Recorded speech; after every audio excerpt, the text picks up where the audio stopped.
Retrouvez les chocos de Radio Balance en partenariat avec theturf.fr, site de paris hippique sur internet et mobile.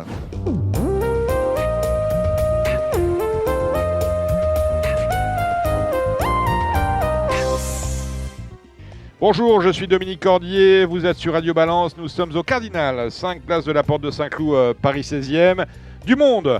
Ce soir dans notre émission, on va commencer par le partenaire financier de Radio Balance, The Turf, avec Benjamin Lyon. Salut Benjamin. Salut Dominique. On accueillera une nouvelle recrue tout à l'heure, Kevin Nicole. Pas mal. Bon ben voilà, c'est vous qui le dites. On va faire connaissance tout à l'heure. Cédric Philippe de Paris Turf. Pourquoi nouvelle recrue, Kevin Nicole a déjà participé? Mais j'étais pas là, c'était du temps d'avant. Bah, vous étiez déjà là, mais vous étiez un petit peu sous la table, j'étais sous les eaux. C'est-à-dire que si vous le faites venir en fin de soirée, j'ai oublié qu'il était là. Voilà, c'est ça. une question de timing avec vous. C'est une question de timing. Voilà. Votre confrère est de retour, Benjamin Bramy. Salut Benjamin. Salut tout le monde. Très heureux de vous retrouver. Moi aussi, ça fait très plaisir. Voilà, vous resterez avec nous, on parlera. On appelle ça le syndrome de Stockholm. C'est exactement, on parlera de galop avec Benjamin et Cédric. Donc Kevin Nicole, ce sera pour le. On aurait dû avoir Julien Philippon, mais il a une réunion chez son il a une consultation chez son vétérinaire. Je lui ai dit, c'est sûr, c'est le vétérinaire, pas le docteur. Il m'a dit non, c'est bien le vétérinaire. Sacré Julien. Julien, quelle forme quand même. Deux partants la semaine dernière, il a fait l'impasse sur l'émission. Et les deux sont à l'arrivée, c'est fantastique. Bon, salut Julien Philippon. Kevin Baudon est avec nous. Kevin Baudon pour le trot. Salut Kevin. Salut messieurs. Bon, toujours pareil, H24, Equidia.fr. Faites des vidéos, du cinéma bientôt, non? Mais je suis très demandé. Ah, vous êtes très demandé. J'ai peut-être un rôle pour vous. Merci. Dans un film porno, vous ferez sortir du placard, le mari qui part au boulot. Voilà, très bien. Si vous avez besoin de quelque chose, vous m'en parlez tout de suite. Et puis comme ça sera fait. Et on salue Kevin Romain, le Parisien aujourd'hui en France. Bonjour tout le monde. Bon, qu'est-ce qui se passe au Parisien, mon cher Kevin? Il se passe beaucoup de choses. On a un week-end très chargé, avec notamment la première qualificative au Prix d'Amérique. On aura notamment Cyril Rimbaud dans nos pages. On aura également Alexis Garando ce week-end qui sera normalement dans nos pages. Donc on a pas mal de choses assez intéressantes à vous dévoiler dans nos 4 pages quotidiennes. Eh bien voilà, on lira le Parisien aujourd'hui en France. Et on aura un invité dans quelques instants. Ce sera Gabi Gelormini pour la partie trop. L'actualité de la semaine, c'est quoi? C'est le rachat de The Turf par la Française des Jeux qui s'est scellé dans la nuit de mercredi à jeudi. Il ne veut pas s'exprimer, Benjamin Lyon, on le comprend. Bon, il y a eu un communiqué. J'ai rien à vous apprendre. On a tous lu le communiqué publié par la Française des Jeux, justement, où on apprend d'une part que le groupe The Turf est valorisé à 175 millions d'euros et d'autre part que la transaction devrait être finalisée d'ici à 12 mois, c'est-à-dire au second semestre 2023. Vous saviez qu'il y avait une période de négociation exclusive entre la Française des Jeux et The Turf. On en est sorti puisqu'on a signé le contrat de rachat de The Turf par la Française des Jeux. Voilà qui est fait. Maintenant, c'est les avocats et les hommes d'affaires qui vont sceller pas le mariage, pas le divorce, mais le changement de propriétariat entre The Turf et France Gallo. J'ai bien tout parlé. Vous avez parfaitement résumé la situation. Qui est résumé. Maintenant, la décision est dans les mains de l'autorité de la concurrence. Exactement, parce qu'on va passer à la concurrence, il va falloir en parler à la NJ. Bref, après, c'est que de l'administratif. Administratif aussi, alors on est je suis très embêté par cette histoire, Cédric Philippe. C'est le fait que la Française des Jeux revienne sur la sanction qui était infligée par France Gallo à Christophe Soumillon suite au coup de coude, méchant coup de coude. Police des Jeux. C'est pas la Française des Jeux. La police des Jeux. Bon, voyez, je mélange les prénoms, je mélange aussi les affixes. Le fait que la police des Jeux soit revenue sur la sanction qui était infligée par France Gallo à Christophe Soumillon l'avant-veille de l'Arc de Triomphe. Vous vous souvenez de ce coup de coude où il avait mis un jockey irlandais à terre, ce qui avait valu à Christophe Soumillon d'être sanctionné sur le champ de course pour le coup, de 2 mois de suspension qu'il purge toujours à l'heure actuelle. La police des Jeux dit, je vais dire la française, la police des Jeux dit, ça n'était pas assez. Je suis très embêté par rapport à cette histoire-là parce que il y a une délégation de justice qui est accordée à France Gallo. France Gallo a exercé sa justice et qu'un service de police vient de dire ça n'est pas assez et éventuellement pousse pour qu'on aille sur 3 mois, 4 mois, 6 mois. Quelque chose qui me gêne institutionnellement parce qu'on est quand même, on l'entend dire tous les jours, Nous sommes dans un état de droit. Nous sommes dans un état de droit. Ça veut dire que si une institution qui a délégation de justice rend la justice et qu'on estime qu'elle n'est pas bonne, on ne remet pas la police là-dessus. Ça, c'est le premier point. Et cela me gêne ensuite, la façon dont ça s'est passé. On était là, à Radio Balance, c'était un vendredi, et on avait dit, on pense qu'il a 2 mois pour commencer, parce que le commissaire les commissaires en place sur l'hippodrome n'ont pas dans leur arsenal juridique plus que l'outil là. Voilà, ils ne peuvent pas mettre plus que 2 mois. Ils n'ont que 2 mois au maximum à mettre sur place. On s'est dit, ça va sans doute passer en commission à France Gallo. Il n'y a pas eu de commission à France Gallo. Soit le commissaire dit, c'est pas de notre ressort, commission juridictionnelle, et ce sont les commissaires Place à Belgance qui décident. Et là, pour le coup, on aurait pu aller plus loin. Là, on s'est dépêché de mettre une sanction. Bon, alors, il y a 2 choses me gênent. D'abord, la manière dont s'exerce la justice à France Gallo, et de l'autre, le fait que la police vienne dire, nous, ça nous va pas, il nous faut plus. Cette affaire-là est extrêmement gênante. Non, je suis d'accord avec vous, Dominique, vous m'en regardez comme si je vous regarde, oui, parce que je suis d'accord avec vous. Ce qui me dérange de plus, j'ai l'impression c'est la qualification des faits. C'est quand on fait rentrer l'ordre public dans les faits. L'ordre public, c'est vraiment le plus grand tiroir qu'on ait dans le droit public. C'est la qualification juridique la plus large et là où il y a le plus d'interprétation. On peut utiliser celle-ci dans beaucoup de domaines, surtout dans le droit administratif. Mais en la circonstance, si on commence à faire rentrer l'ordre public pour prendre la place de France Gallo dans ce contexte-là, on a quand même beaucoup de cas autres, et parfois plus graves que celui-ci, qui ont été complètement effacés, oubliés. On a eu... Parce que finalement... je finis mon laïus. C'était certes... hors premium à l'époque, parce qu'on avait quand même beaucoup moins de premium en province. Moi, je me souviens, par exemple, à Mont-de-Marsan, de course en cross, où un jockey s'est vu envoyé par un de ses collègues sur la biroute, dans le dernier tournant. Le cheval a été gravement accidenté, le jockey aussi. Et là, en l'occurrence, il y avait eu juste une mise à pied assez minime eu égard à ce qu'a eu Christophe Soumillon. Je me souviens de personnes. Là, par exemple, un jockey se trompe de poteau, se trompe de tour. Comme ça c'est arrivé, on l'évoquait précédemment, notamment à Pornichet, dans un passé assez récent, à Marseille-Vivo, il y a quelques années. Là, il y a trouble à l'ordre public, et il y a en plus, parce que dans les qualifications, enfin dans le raisonnement policier, c'est qu'on se dit, il y a mauvais geste, et en plus, il y a prise de pari. Le coup de tête de Zinedine Zidane, en finale de la Coupe du Monde, est-ce que c'est pas un trouble à l'ordre public ? Si on écoute la police des jeux, oui. Si on commence à aller aussi loin que cela. Donc là, je trouve qu'on est dans une extrapolation qui est un peu inquiétante. Parce que si on répète à l'envi ce type de raisonnement, on peut aller très loin. Non, c'est un sujet extrêmement complexe sur lequel personne ne veut s'exprimer. Si on appelle Henri Pourret, il va nous dire « Oh là là, j'ai un rendez-vous, ça ne va pas être possible de participer à Radio Balance ». J'ai appelé la police des jeux, j'ai demandé un entretien qui nous a été refusé. On ne parle pas des affaires en cours. On ne parle pas des affaires en cours. Ce qui est peut-être légitime, ce qui est audible. Oui, mais on a quand même parlé des affaires en cours à Radio Balance. Le commissaire Piala s'est bien exprimé cette semaine, si je ne m'abuse. Je ne suis pas abonné, mais on me l'a dit, dans Jour de Galop. Je suis pas abonné à un jour de Voilà, vous non plus. Donc voilà, il s'est bien.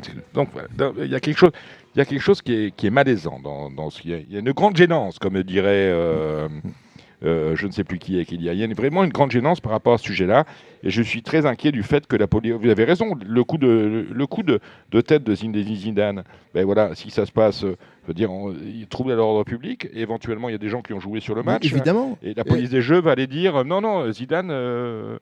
Dans un match de football, un type qui va faucher de façon éhontée dans la surface de réparation à la 90e minute, alors qu'il y a 0-0, qu'est-ce qu'on fait ? C'est pas un trouble à l'ordre public aussi ? On peut s'inquiéter. Si on prend de la hauteur par rapport à... Il faut en prendre. Hein. Il faut en prendre vraiment, parce que moi, très sincèrement, je n'y comprends plus rien. Si on prend de la hauteur par rapport à cela, comment on peut mettre en relation le fait on l'a annoncé la semaine dernière, retirer ses agréments à Pierre-Charles Boudot, alors qu'on aurait pu encore, comme le fait France Gallo, les suspendre 3 mois, 6 mois, 1 an. retirer. Mais qu'est-ce que ça change, Dominique, dans la qualification? Retirer et prolonger une suspension. Retirer, c'est qu'il faut qu'il refasse une demande et repasse devant. Mais qu'est-ce que ça va changer? Juste une question de temps, de gap de temps, c'est ça? Dans l'obtention philosophiquement, c'est important. C'est-à-dire que, quelque part, France Gallo était pour la suspension. On détisse un lien, c'est ça qu'il faut le dire. On détisse un lien. Ouais. On détisse un lien. Et surtout, c'est que France Gallo, on le voit, n'a plus la main sur le coup. Puisque c'est le ministère public qui dit non, on ne suspend plus, on retire. Parce qu'il y a des éléments graves et concordants. On a tous lu l'article du Parisien. Ça, c'est le premier point. Le deuxième point, je veux dire... Donc vous êtes abonné au Parisien, quand même? La bonne nouvelle. Non, vous n'êtes pas abonné au Journal de Gallo, mais vous êtes abonné au Parisien. Non, je suis abonné à Paris Turf et les autres, vous avez on les envoie. Voilà. On salue Kevin Romain qui était avec nous au début de l'émission. Non, c'est pas ça que je veux dire. C'est que j'ai quand même l'impression que la justice de France Gallo, autant sur l'affaire Boudot que sur l'affaire Soumillon, elle est déjugée totalement. Et ça me gêne.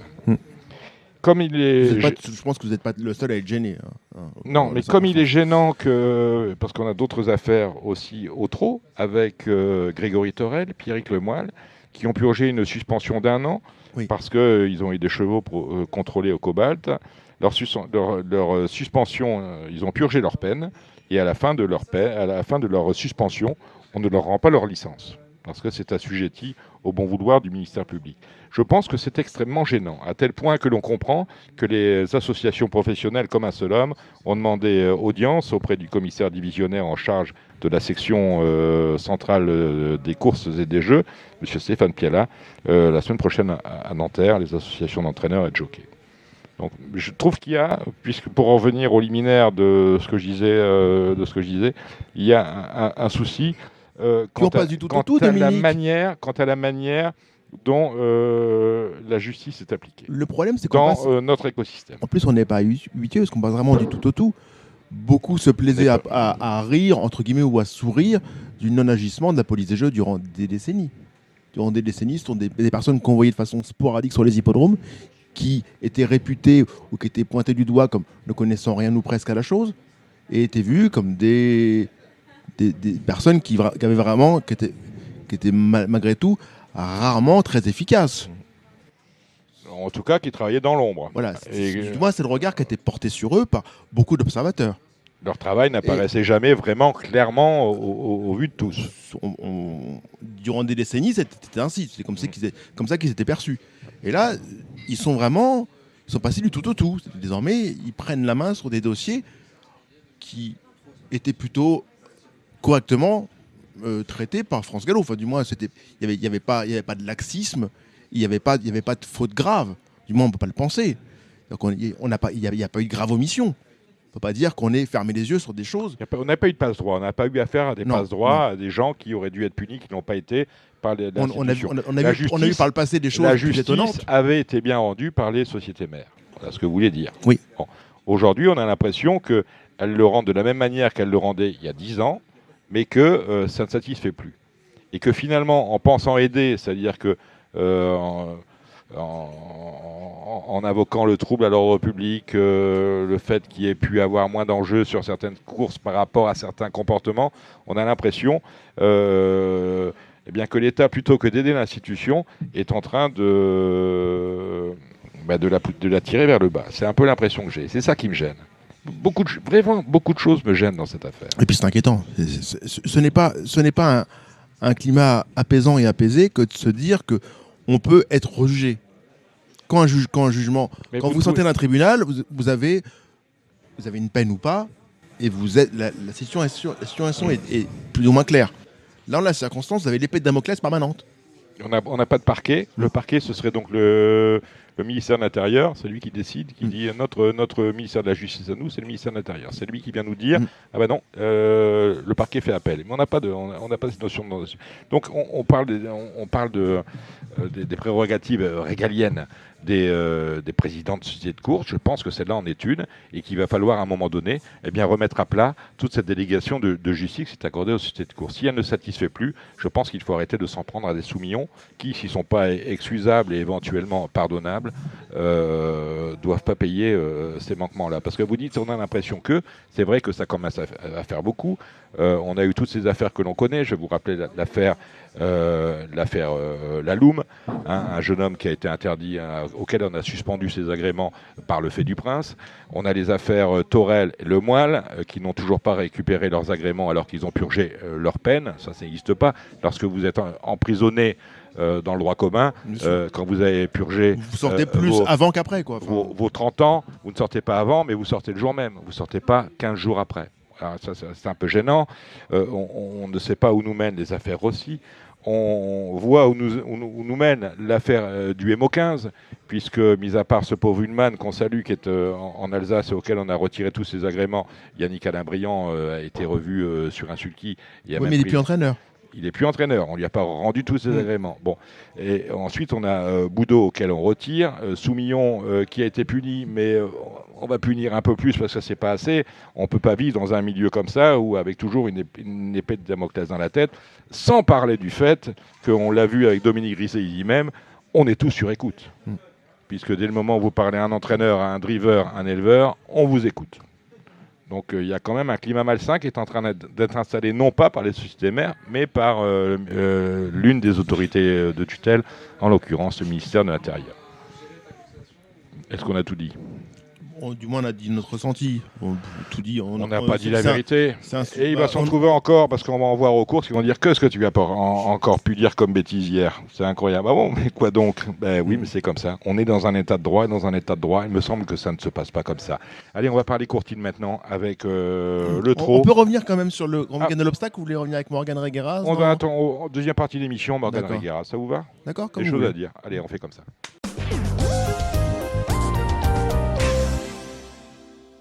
Allez, cette fois, les choses sérieuses commencent à Vincennes avec dimanche la qualif 1 des prix d'Amérique Récise The Turf, c'est le prix de Bretagne. Gabriel Germini, merci d'avoir accepté l'invitation de Radio Balance. Vous êtes avec nous. Salut Gabi. Salut dame. Bon, avant de parler de votre actualité rapidement, parce que je sais que vous avez des hits, vous êtes à Vincennes qui vous attendent, on va passer en revue vos différents partants, parce qu'il y en a jusqu'à Nantes, je crois que c'est lundi ou mardi. Bien évidemment, votre belle cartouche du meeting, enfin de la réunion de dimanche à Vincennes, c'est décoloration dans la qualif 1. Ouais, bah déco, on se laisse tenter, hein, parce que la jument est en pleine bourre. Et puis voilà, de toute façon, elle n'a pas trop le choix des courses, mais je pense qu'elle a ce niveau-là. Elle a ce niveau-là. La dernière fois, c'est pas mal. On est troisième derrière le crack de Jean-Michel et Lyd Beaufour. On salue Bertrand de Folleville et Ampiam et DSM. Là, sur votre route, il y a Ampiam et DSM. Est-ce qu'à vos yeux, elle peut prendre sa revanche, votre décoloration sur Ampia ? Bah, jusqu'à là, il n'y a jamais eu. Elle m'a toujours battu. Donc, voilà.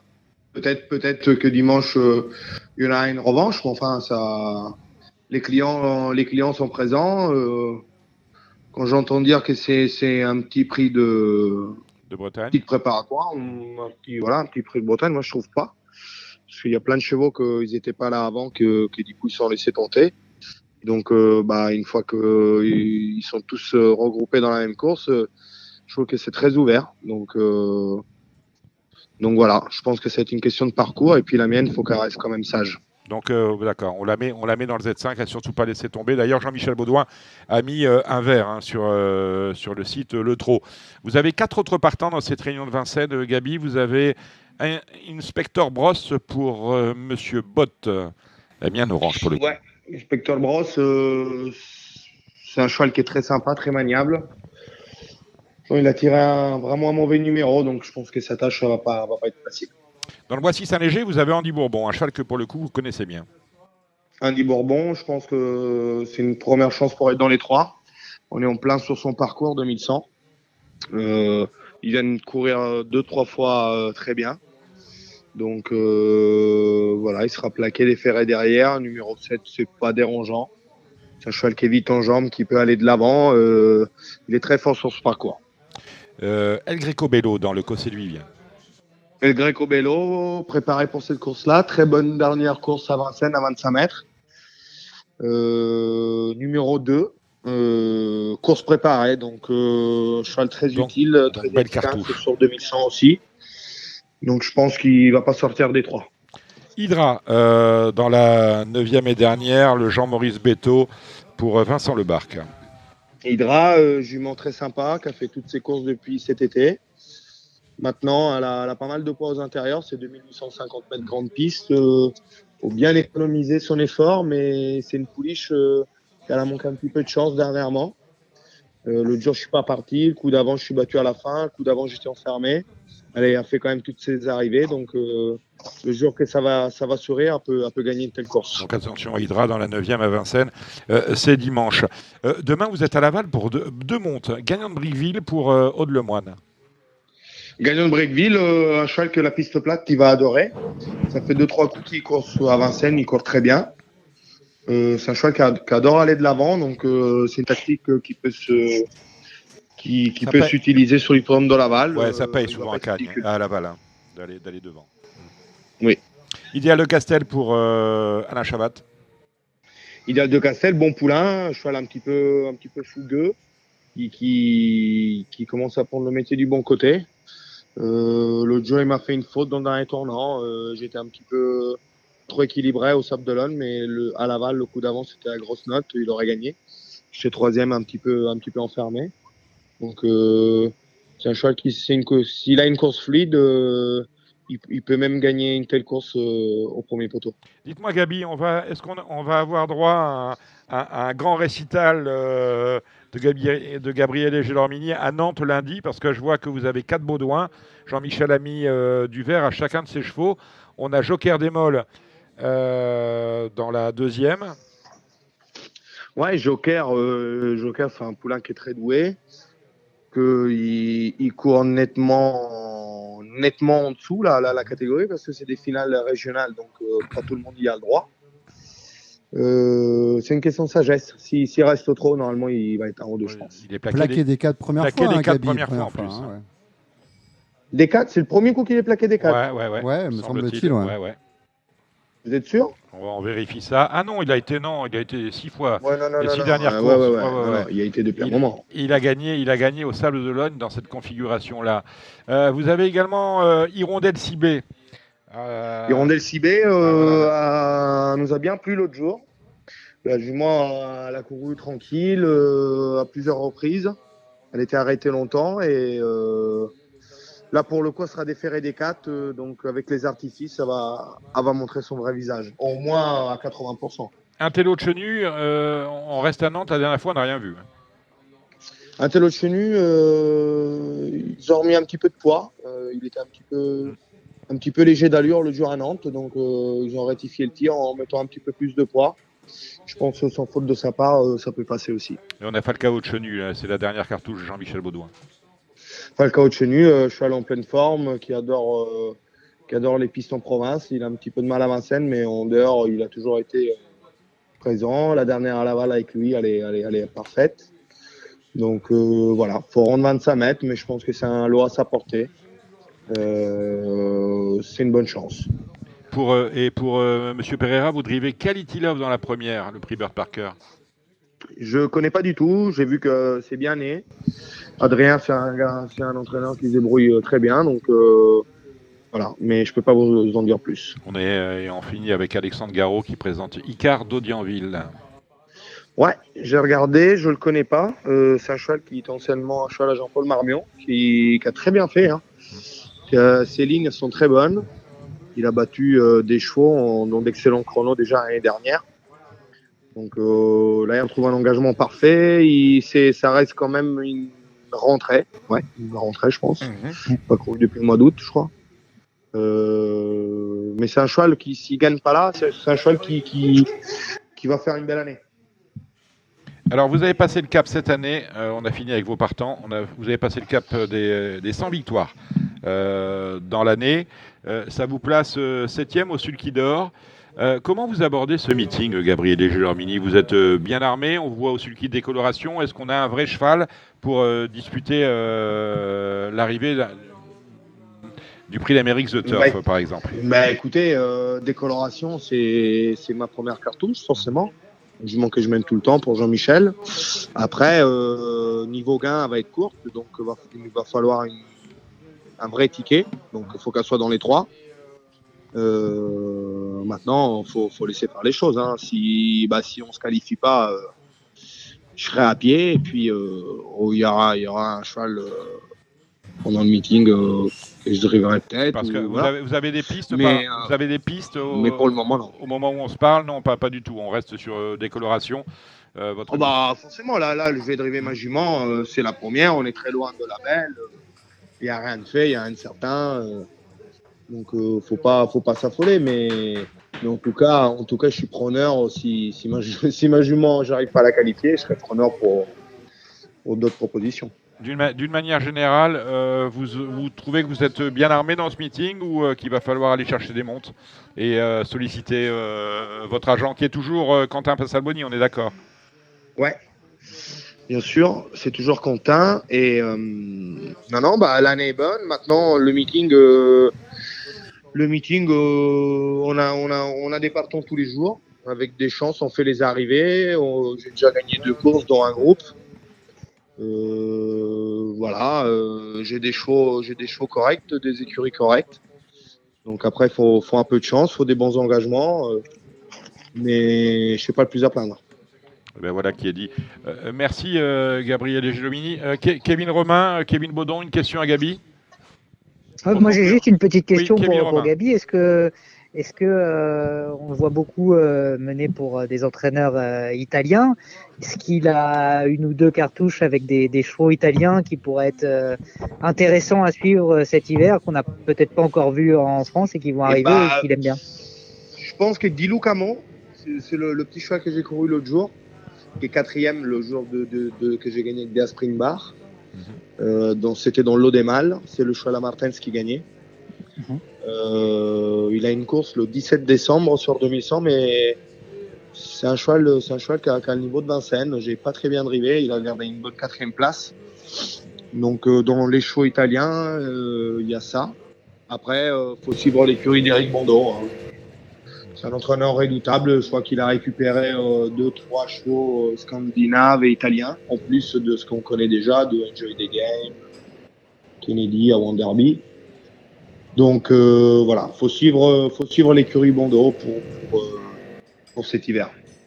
Eh ben voilà. Merci Gabriel Gelormini. Merci beaucoup. Gabi, quelles sont tes meilleures chances ce soir? Parce qu'on a un PMU pas loin. De Florange. Ouais. Et à Wonderby. Eh ben voilà, on va faire placer au Wonderby. Tu vois qui pour te battre? C'est des courses ouvertes. Galatée de Chenu, le cheval à Eric aussi, le cheval à Alexandre, Jason Dragon, c'est ouvert. Toi plutôt pour une place, mais ta belle cartouche ce soir, il va de Florange pour Gabi. Pour Gabi, voilà. Justement. Ok, ça marche. Eh bien, écoute, c'est noté. Merci Gabi. Merci monsieur. Bonne course soirée. Et à ce week-end. Ciao. Salut, Gabi. Eh bien, merci Gabi Gelormini. Pour les chocos du week-end, on a Kevin Baudon. Kevin, H24, Equidia, change pas d'équipe. Oui, pour des pronos, des articles sur equidia.fr. Ouais, vous faites de la vidéo maintenant, on m'a dit. Essentiellement, bien sûr, on fait tout, on est multicarte. Ouais, bon. Bravo. Kevin Romain, le Parisien aujourd'hui en France. Un des piliers de la rubrique. Bonjour tout le monde. Voilà. Rebonjour mes chers Kevin. Bon, on entendait Gabi Gelormini qui disait oui, on dit que cette première qualif des prix d'Amérique Récits d'auteur fait pas très relevé. Vous êtes d'accord avec ça, messieurs, ou pas? Évidemment, on aurait pu attendre mieux. On a beaucoup. Qu'est-ce qu'on voulait? On voulait. Il y a quand même Gallius qui est quand même deuxième. Oui, après, voilà. On peut faire une liste de chevaux malheureusement qui vont manquer tout le meeting. Et David Saint-Dupont, il n'est pas là. On est désolé, on perd sur Davidson, le flanc. Hein. On perd Gagné de Banville, on a perdu Earl Simon. On a quand même des grosses cartouches qui vont nous faire défaut. Là, en gros, sur ceux qui font l'impasse volontairement, on a perdu Diable de Vauvert aussi, quasiment pour le meeting. On a perdu où? Diable de Vauvert, je ne suis pas au courant. Il a le cheval à une petite touche, à une jambe, donc son entraîneur Bertrand Belair qui a déclaré sur equidia.fr qu'il y avait très peu de chances qu'il soit opérationnel pour le meeting. Donc ça, c'est pessimiste pour le gagnant du Prix de Paris. Là, il nous manque Étonnant qui fait l'impasse. Bourbonnais Étonnant. Hein. Voilà, qu'on va retrouver plus tard. Prochaine. Et dans ceux qu'on va retrouver aussi, il y a Vivid, Voisas. Qui lui aussi fait l'impasse sur cette première qualif. Donc on a 2 chevaux majeurs qui manquent. Idéo du cadran, bien sûr. Et après, Idaho Tillard sur les jeunes qui auront d'autres chemins pour mener au Prix d'Amérique. Mais là, sur les vieux, il en manque véritablement 2. Sinon, je veux dire, elle a de la gueule quand même, cette qualif. Elle est assez ouverte et les 3 tickets ne sont pas joués d'avance.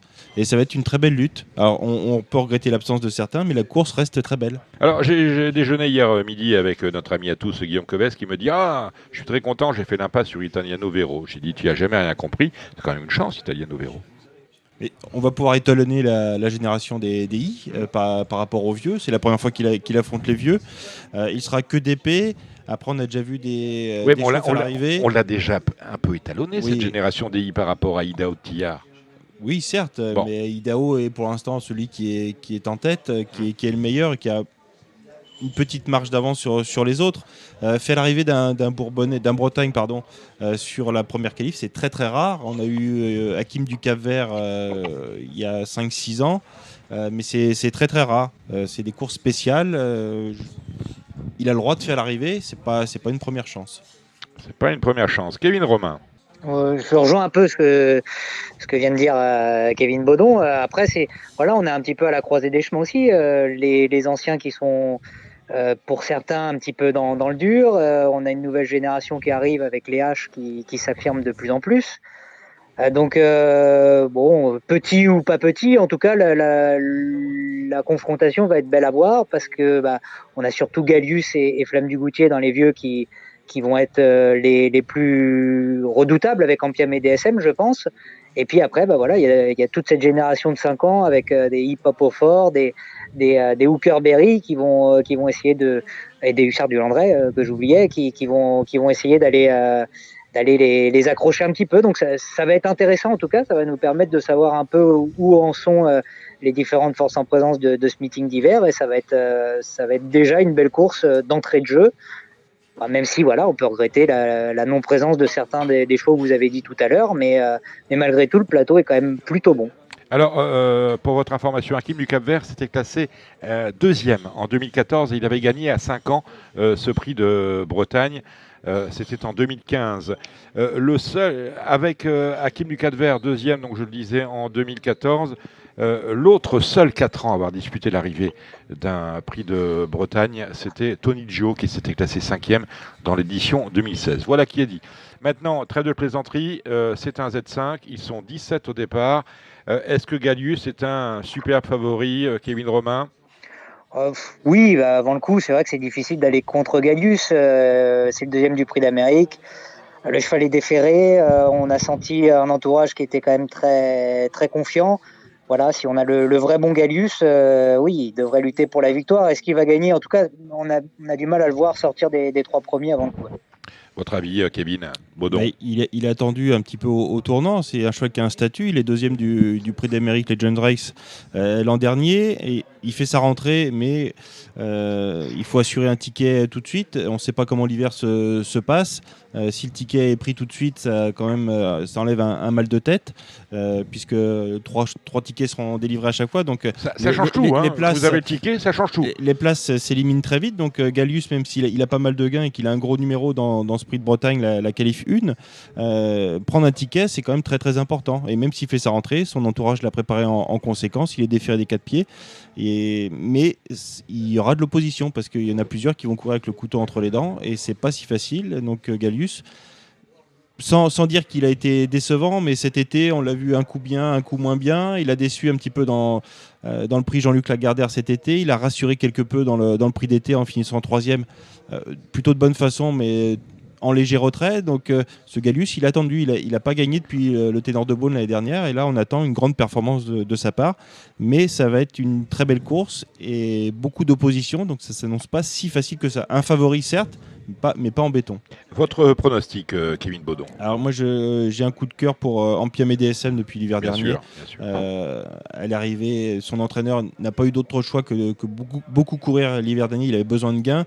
Bon, il a loupé le coche dans le Prétend de Beaune. La suite du meeting a ensuite été un petit peu moins bien. Elle a repris de la fraîcheur. Elle n'était pas, sans doute, évidemment pas à 100% dans le prix. Pratiquement un coup sur place. C'est pratiquement un coup sur place. Elle est tombée sur Élite Beaufour, qui est un des meilleurs chevaux. Là, ça sent très bon. Elle aussi aura le couteau entre les dents. Et je fais confiance à Franck Nivard. Mais c'est pas son prix d'Amérique à Ampiam et DSM dès ce dimanche. Non. Parce que très honnêtement, dans la légende race, on a du mal à l'imaginer lutter pour la victoire. Vous avancez quand même, parce que je crois qu'on ne connaît pas ses limites à celle-là. Elle a battu Gallius à la régulière. On se rappelle le Marcel Laurent, où elle tournait autour d'Onek. Sur les 2100, elle tournait autour d'Onek, qui n'est pas n'importe qui. Si on a la vraie Ampia... Onek, c'est pas un vainqueur de prix d'Amérique. En tout cas, sur ce qu'il nous a montré ces derniers temps. L'année dernière, c'était un 5e. Cette année, il a un peu le même profil. Donc, je vous ferai remarquer que dans les grands absents, personne n'a parlé d'Onek, qui est quand même 5e l'an passé. Oui, mais on l'a vu récemment, il est prêt. Non, mais on parlait des grands absents par rapport au plateau. Personne n'a dit Onek spontanément, ce que je veux dire. Parce qu'il a d'autres courses à venir et on l'a déjà vu en début de meeting. Pour certains, le meeting commence. Pour Onek, il a déjà commencé. Mais en Ampiam et DSM, oui, je te rejoins, Benjamin, c'est un peu sa course. Et c'est une très belle occasion j'en reviens à décrocher un ticket et de se qualifier pour la Legend Race. On est d'accord. Qui d'autre derrière Ampia, Kevin? Mon coup de cœur, c'est un choix qui est rentré au gain et Christian Bijon doit sûrement être ravi, c'est Hip Hop au Fort, qui a fait des trucs de fou. Lui aussi, avec ses gains, il a 291 000, il est au départ. C'est une occasion inespérée de se qualifier. Il a entre guillemets déçu dans le 4e des 5 ans, mais il finissait pas si mal que ça. Et dans le championnat européen des 5 ans, il finissait à 100 à l'heure. Je vais redire ce que j'ai déjà eu l'occasion de dire. Si tu pars comme un fer à repasser et que tu es 10 mètres à tout le monde, ça va être compliqué d'entrer dans les 5. Oui. Kevin Romain, j'ai une bêtise ou pas?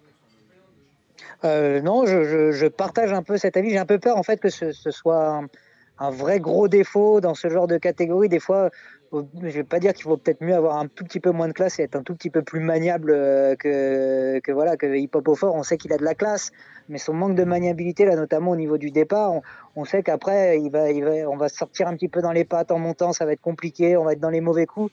C'est vraiment délicat dans ce genre d'épreuve et c'est vrai que ça peut être quelque chose qui peut nous faire écarter, on va dire, des 3 premières places.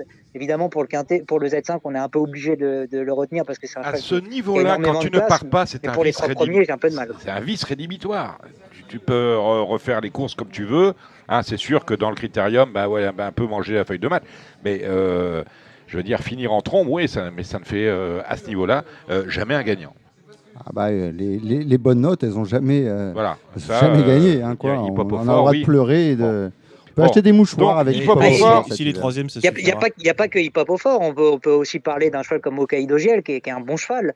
Mais à chaque fois, il a des tout petits défauts. C'est des super chevaux. Attention, c'est pas des mauvais chevaux. Mais ils ont des tout petits défauts qui, au haut niveau, malheureusement, ça pardonne pas. Et alors, soit à chaque fois, ils sont malheureux.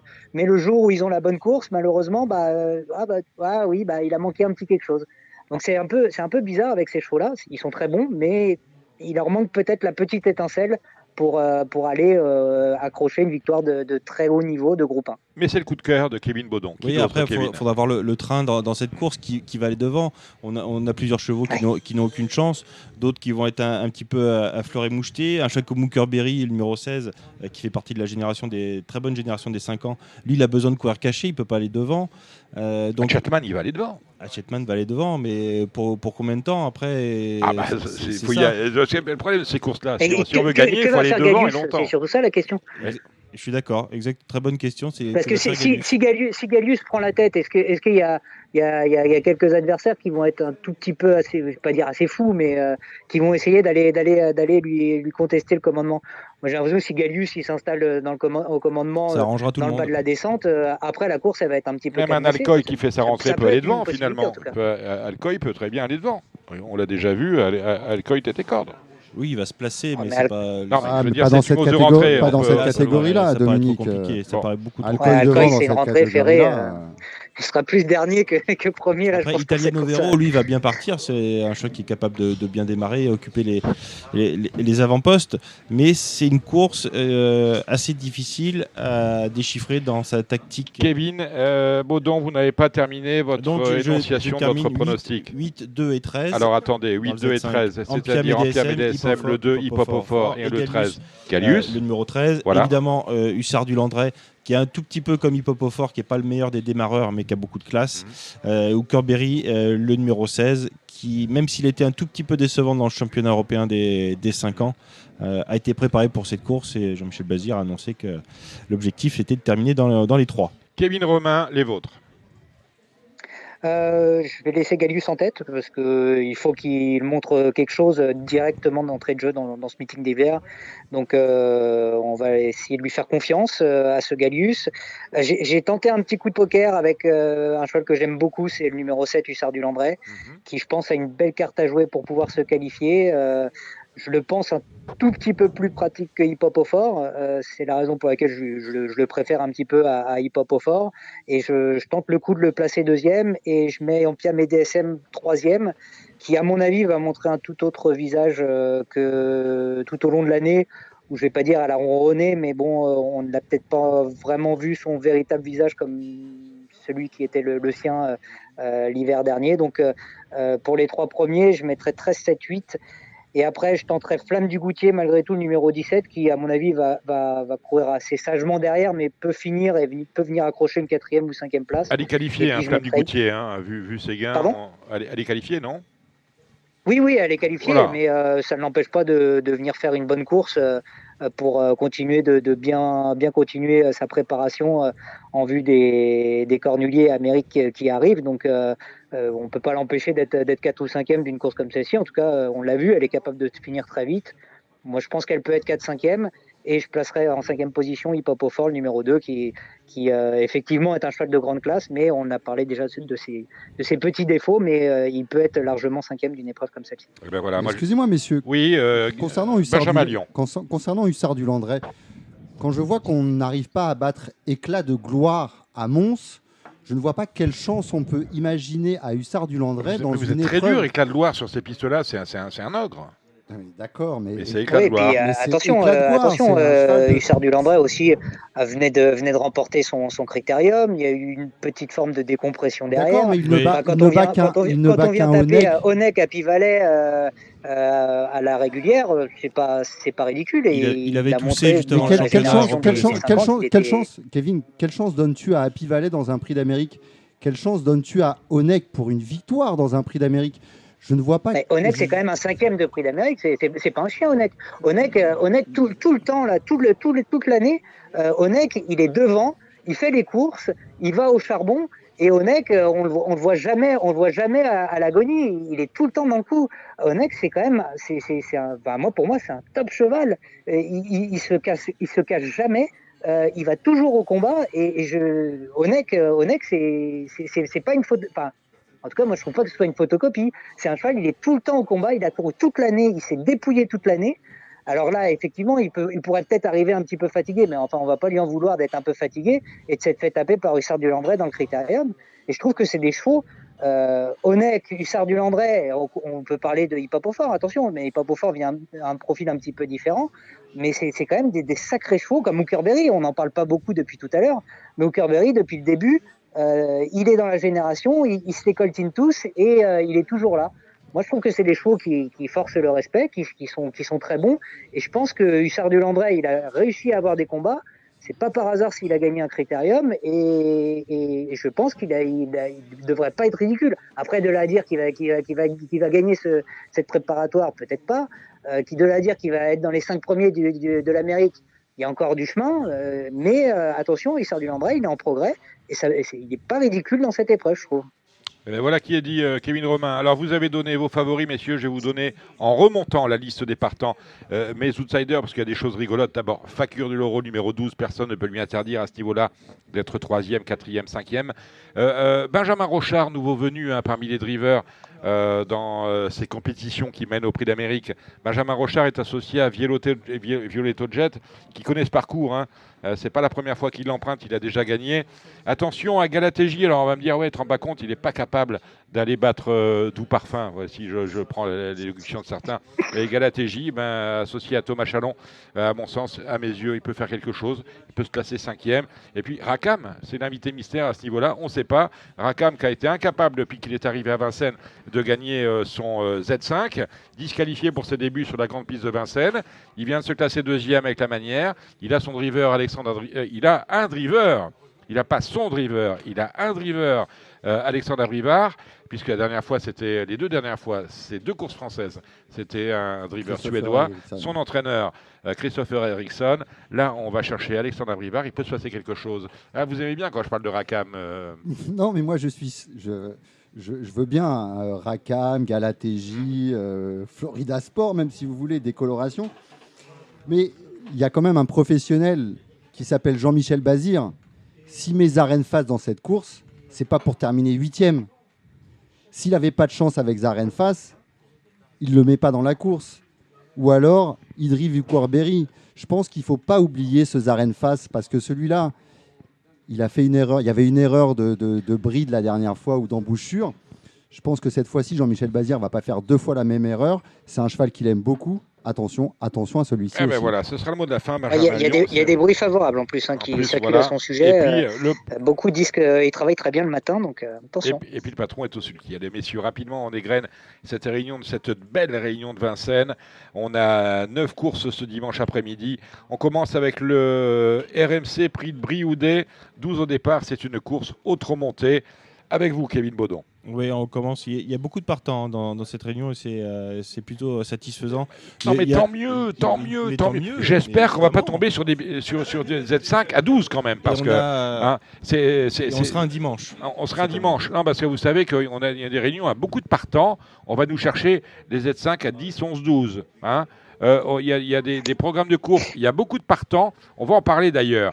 Ce qui s'est passé lundi est absolument honteux d'aller organiser un quintet dans la course qui nous a été proposée à Bordeaux-le-Bouscat lundi.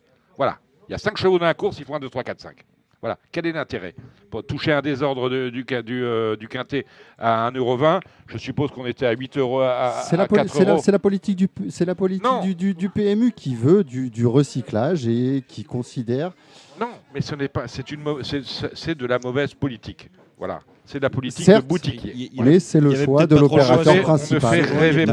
On ne fait rêver personne à proposer des quintets comme celui-là où, à la lecture des partants, on sait que ça va rapporter des noix. Quel est l'intérêt? Qui va jouer? Les enjeux sont au rendez-vous. Qui va jouer? Les enjeux sont au rendez-vous sur ces courses-là, beaucoup plus que sur des courses trop ouvertes. Si vous êtes content, sur des courses trop ouvertes. Moi non plus, je ne suis pas content de... Vous avez l'air, vous dites les enjeux sont au rendez-vous. Bon, alors voilà. Donc, moi je dis, si c'est pour aller toucher 1,20 €, autant que j'aille bosser. On travaille pour les clients. Les clients répondent présents sur ces courses-là parce que ce sont des chevaux qu'ils connaissent. Ils préfèrent jouer sur des courses comme celle-ci où ils ont des chevaux qu'ils connaissent avec des bases solides. Maintenant, je pense que le problème n'est pas forcément sur le choix des courses. Il est peut-être sur la catégorie à laquelle on s'adresse. Non, même pas être la catégorie. Mais les chevaux sont très sollicités, ils ne peuvent pas être partout, surtout. C'est que forcément, lorsqu'on propose un bonus 3, un bonus 4, où on doit payer un 0,5, un 0,5, forcément, c'est déceptif. Je pense que le problème, il est surtout sur ce jeu quintet plus, qu'il faut, à mon avis, revoir et arrêter ces bonus 3 qui ne servent à rien. Non, mais voilà, ça c'est les bonus de la concurrence, celle du PMU. Ce que je veux dire par là, c'est, vous me dites que les enjeux sont en rendez-vous.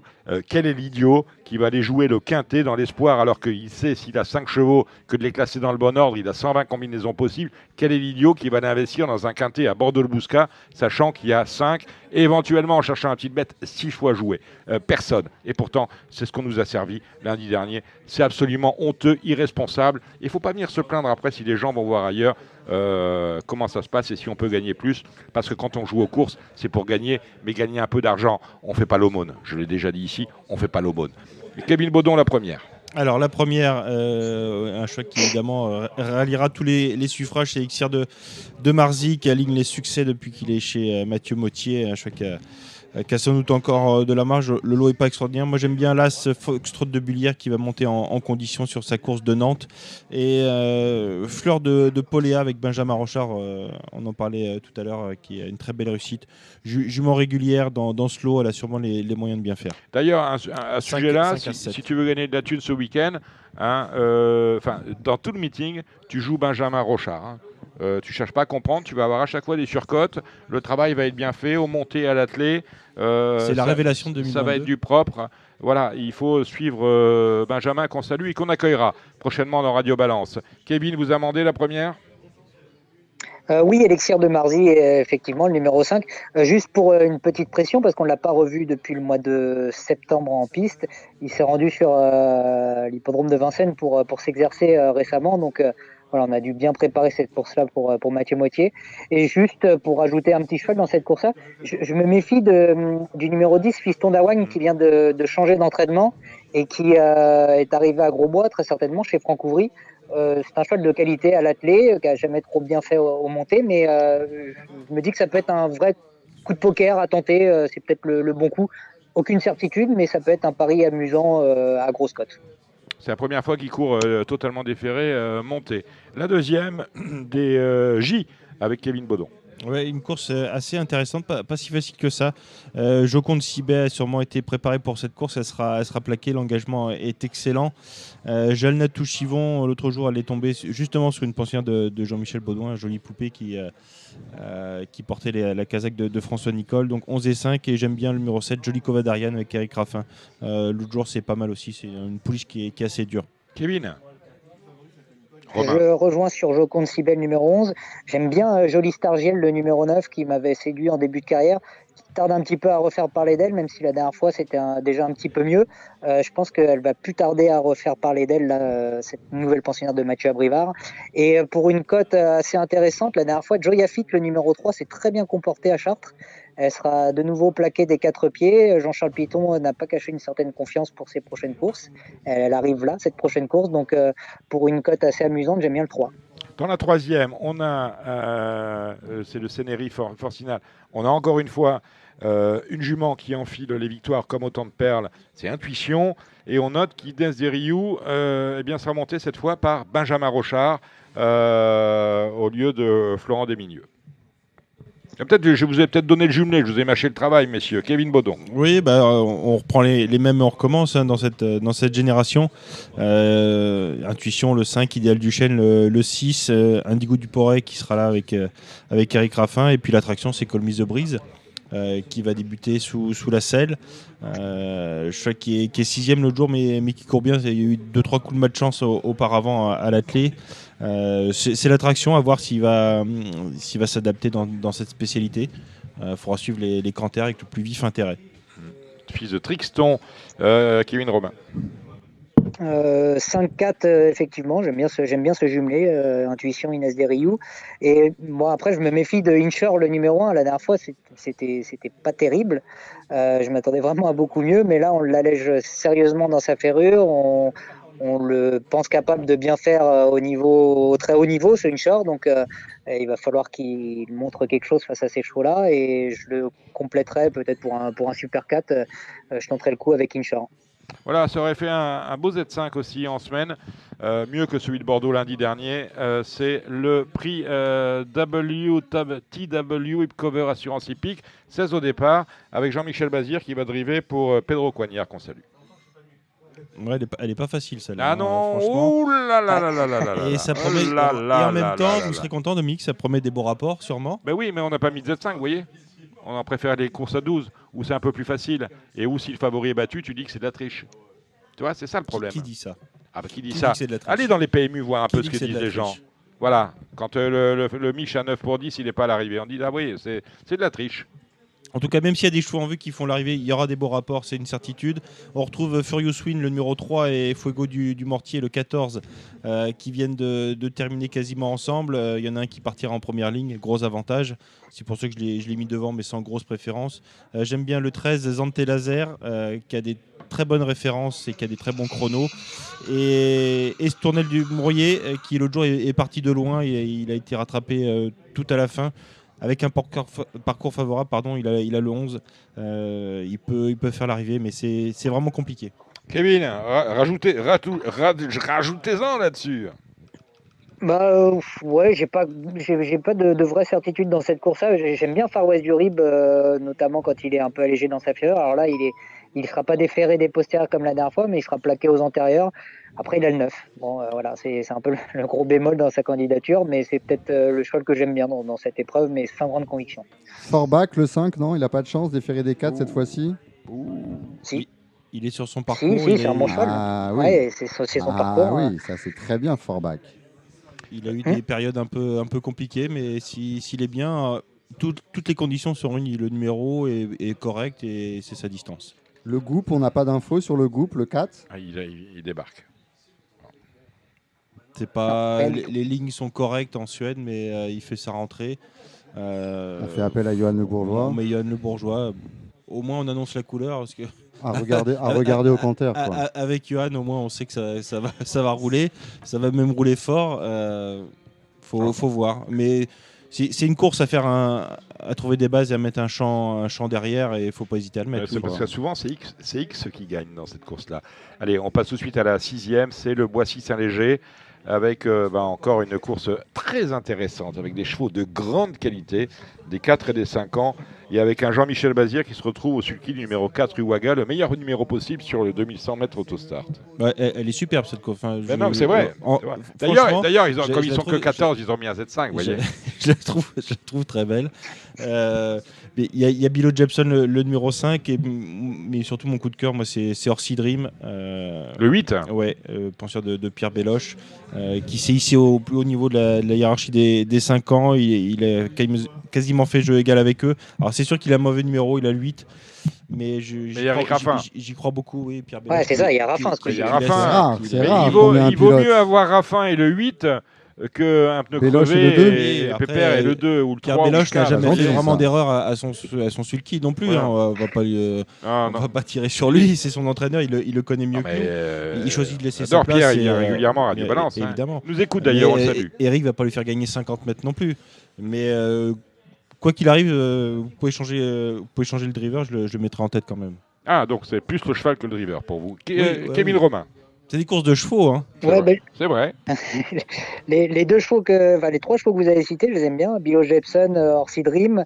J'aime bien Uwaga qui, en dernier lieu, c'était Tristan Vry, me semble-t-il, qu'il drivait à Laval, si je ne dis pas de bêtises, qui nous disait qu'il aurait peut-être même gagné sans la faute à la sortie du dernier tournant.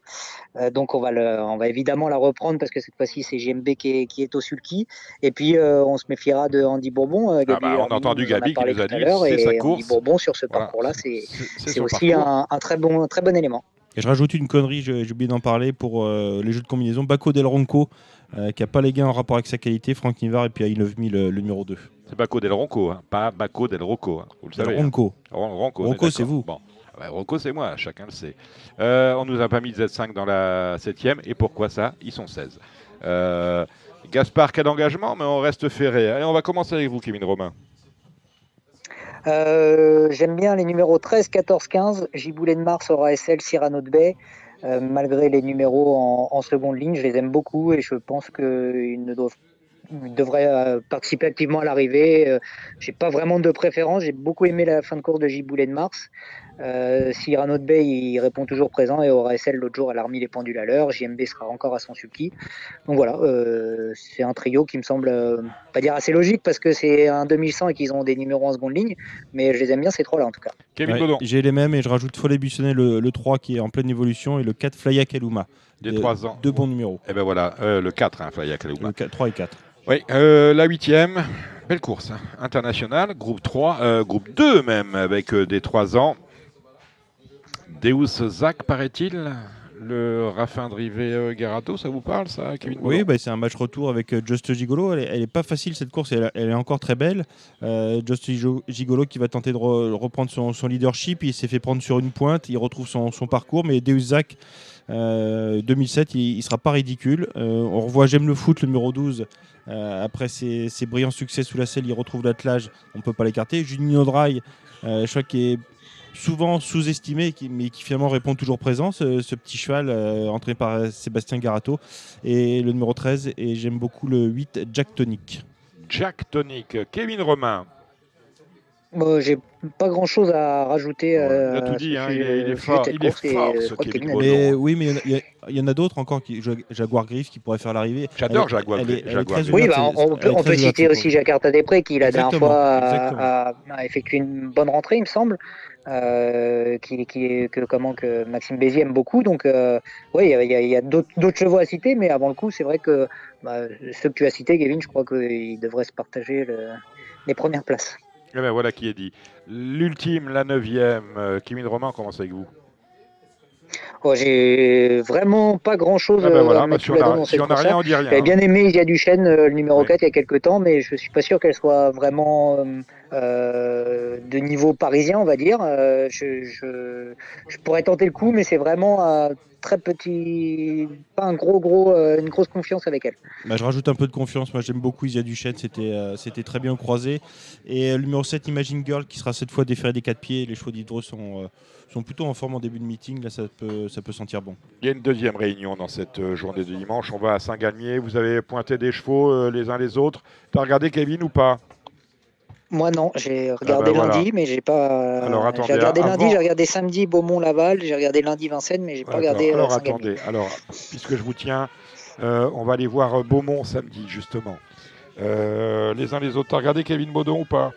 Mathieu Abrivard, c'est l'homme à suivre sur toute cette journée. Ouais. Bon, allez rapidement la première, la deuxième, la troisième. Je vous laisse la main, messieurs. Allez, la première. Kevin Romain à Beaumont-de-Lomagne. Alors attends. Samedi. Attends que je me mette sur les pages de Beaumont-de-Lomagne. Remettez-vous sur la bonne page. La première à Beaumont. Une course amateur. Moi, je laisse ma place sur les courses amateurs. Kevin, pareil. J'ai fait l'impasse. Dans la deuxième, il y a le 10 Hermès Angel qui a une toute première chance. Ouais, je me méfie de Spartak Face, moi le numéro 9, et de huis clos le 1 la dernière fois, c'était pas si mal au trop monté à Vincennes. Je le reprendrai quand même dans cette catégorie, je pense qu'il peut bien faire. La troisième. Ouais, dans les J, faut se méfier de Jacques Hanna, le numéro 2, qui sera plaqué des 4 pour la première fois. Et un cheval qui a beaucoup de qualité, c'est Jean Blanc du M, Jérôme Chavat, qui est une très très belle réussite, ce garçon. Et c'est un cheval de grande qualité, c'est mes deux chouchous. Kevin. Oui, je te rejoins sur Jack Hanna, qui à mon avis doit pouvoir gagner cette course-là. On a beaucoup de finales régionales, des Trop Open des régions, des Trop Open des 3 ans, des 4 ans, des 5 ans. D'ailleurs, un jour, il faudrait qu'on nous précise. Parce que celui qui arrive et qui ne connaît pas les courses et qui voit finale régionale, il ne sait pas à quoi ça correspond. Et d'autant qu'on en a eu toute l'année. C'est-à-dire qu'on a plein de qualificatives, une seule finale. C'est fatigant finalement à réfléchir. Mais justement, là, on est avec la finale régionale des 4 ans. Donc du sud-ouest, si j'imagine. Mon cher Kevin Romain, on commence avec vous. Si vous avez vu quelque chose. Ibson du Vernet, le numéro 6, qui reste sur 5 succès et qui va tenter d'en aligner un sixième, assez logiquement. Et puis, je tenterai le coup pour être un petit peu original avec le 11 Instant Grave, qui va être déféré des 4 pieds pour la première fois. Voilà, c'est un petit coup de poker avec cette nouvelle configuration. Je me dis que, bon, même s'il doit rendre 25 mètres, ce ne sera pas évident, mais je tenterai un léger coup de poker avec lui. Ouais, Mathieu Abrivard va partir à 5 ans dans toutes les courses. Donc, si vous avez prévenu. S'il est battu, on touchera des belles cotes. Et peut-être Icare du Berry, un cheval que j'aime bien, qui a beaucoup de tenue, qui trouve le bon engagement. Et j'aime beaucoup Instant Grave aussi, mais il sera seul au second échelon, c'est ce qui m'embête un tout petit peu. Mais le numéro 10, Yvan Lacombe, ça peut être un coup marrant. Mais évidemment, Mathieu Abrivard, ça sera compliqué à battre, mais rien n'est fait d'avance. Prix du Crédit Agricole Nord-Midi-Pyrénées. Alors quand je vois le profil des chevaux et le profil des drivers, parce que c'est une course d'apprenti, c'est Challenge de l'avenir, je me dis que pour le coup, Prix du Crédit Agricole, ça va payer. Il va falloir être inspiré. Challenge de l'avenir, il y a beaucoup de chevaux qui n'ont pas, sans être méchants, l'avenir, leur carrière. L'avenir, c'est pour les apprentis de la jockey. Certes. Il y en a beaucoup qui ont leur carrière derrière eux. On a vu des choses là-dedans, messieurs? Absolument rien. Ben voilà, qui est dit. La suivante, une course de 4 ans, DI, n'ayant pas gagné 19 500. Oh là là là. Vous avez mal à la tête? Non, mais il faut aller à la pharmacie avant de faire le papier. C'est terrible. Hein, Beaumont-de-Lomagne, bel hippodrome. C'est un peu mieux quand même dans la 7e, c'est le Grand Prix de Lomagne, c'est normal, c'est un Grand Prix. On a un cheval qui reste sur 2 succès d'affilée, Guido Josselin. C'est le cheval de la course un peu. Oui, il y a Generous Charm aussi au 25 mètres qui sera surveillé. Il est ferré, mais comme d'habitude. Il est quasiment irréprochable, il fait toutes ses courses. Il a toujours bien fait à Beaumont-de-Lomagne. Donc, lui aussi sera surveillé de près. Et je me demande même si c'est pas lui forcément le cheval à battre dans cette épreuve. Moi j'ai un coup de poker, c'est le numéro 6, Elixir de Fréca, qui sera cette fois déféré des 4 pieds, Nicolas Brossard, qui est passé pro il y a pas si longtemps que ça, il y a un mois et demi. Au premier échelon, c'est une belle chance pour faire afficher un petit 15-20 contre 1 pour une belle place. La dernière, bon lot, Hermès Marc, encore on reste sur Abrivard, le 4. Oui, sans hésitation, même si ces derniers temps, il a hésité 2 fois. Hein. Il a fait la faute, mais en théorie, il a largement la pointure. Après, Amiral Nelson, on retrouve un petit peu les mêmes. Hein. Amiral Nelson, c'est un bon cheval de Pascal Manceau. Il a sûrement les moyens de bien faire. Et Rodo Bello, Christophe Fate, un homme qui vient souvent aussi sur l'hippodrome de Vincennes pour faire les meetings d'hiver. Peut-être qu'il viendra avec Rodo Bello. Il a une très belle chance à jouer dans cette épreuve. On va à Laval aussi. Voilà. Laval chez le président Yves Dreux. Il y a des finales régionales encore. On commence avec la finale régionale des 3 ans. Bons chevaux, hein. Jacques Strix, normalement. Hein. Ouais. Ça, c'est un bon cheval. Sa tête dépasse très franchement dans cette course. Il y a Gérénal Damien. Il y a des... Ouais. Il y a des super chevaux là. Vraiment, c'est une belle épreuve. On est en Mayenne, on est dans le creuset du trotteur français, d'une certaine manière. Vous voyez, donc on a des chevaux qui vont avec. Kevin. Lequel ? Moi, j'aime beaucoup Joe Dudon. Je prends la main. J'aime beaucoup Joe Dudon, pensionnaire de Cyril Buigné, qui, depuis ses débuts, répond quasiment toujours présent.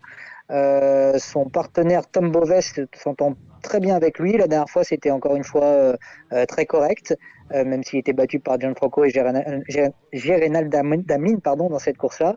Je reprends ces 3-là et je pense que ces 3-là devraient participer à l'arrivée. Je fermerai peut-être avec le numéro 6, Dune, que Mathieu Mottier aime bien et qui devrait là aussi bien se comporter dans cette épreuve. Je t'aime.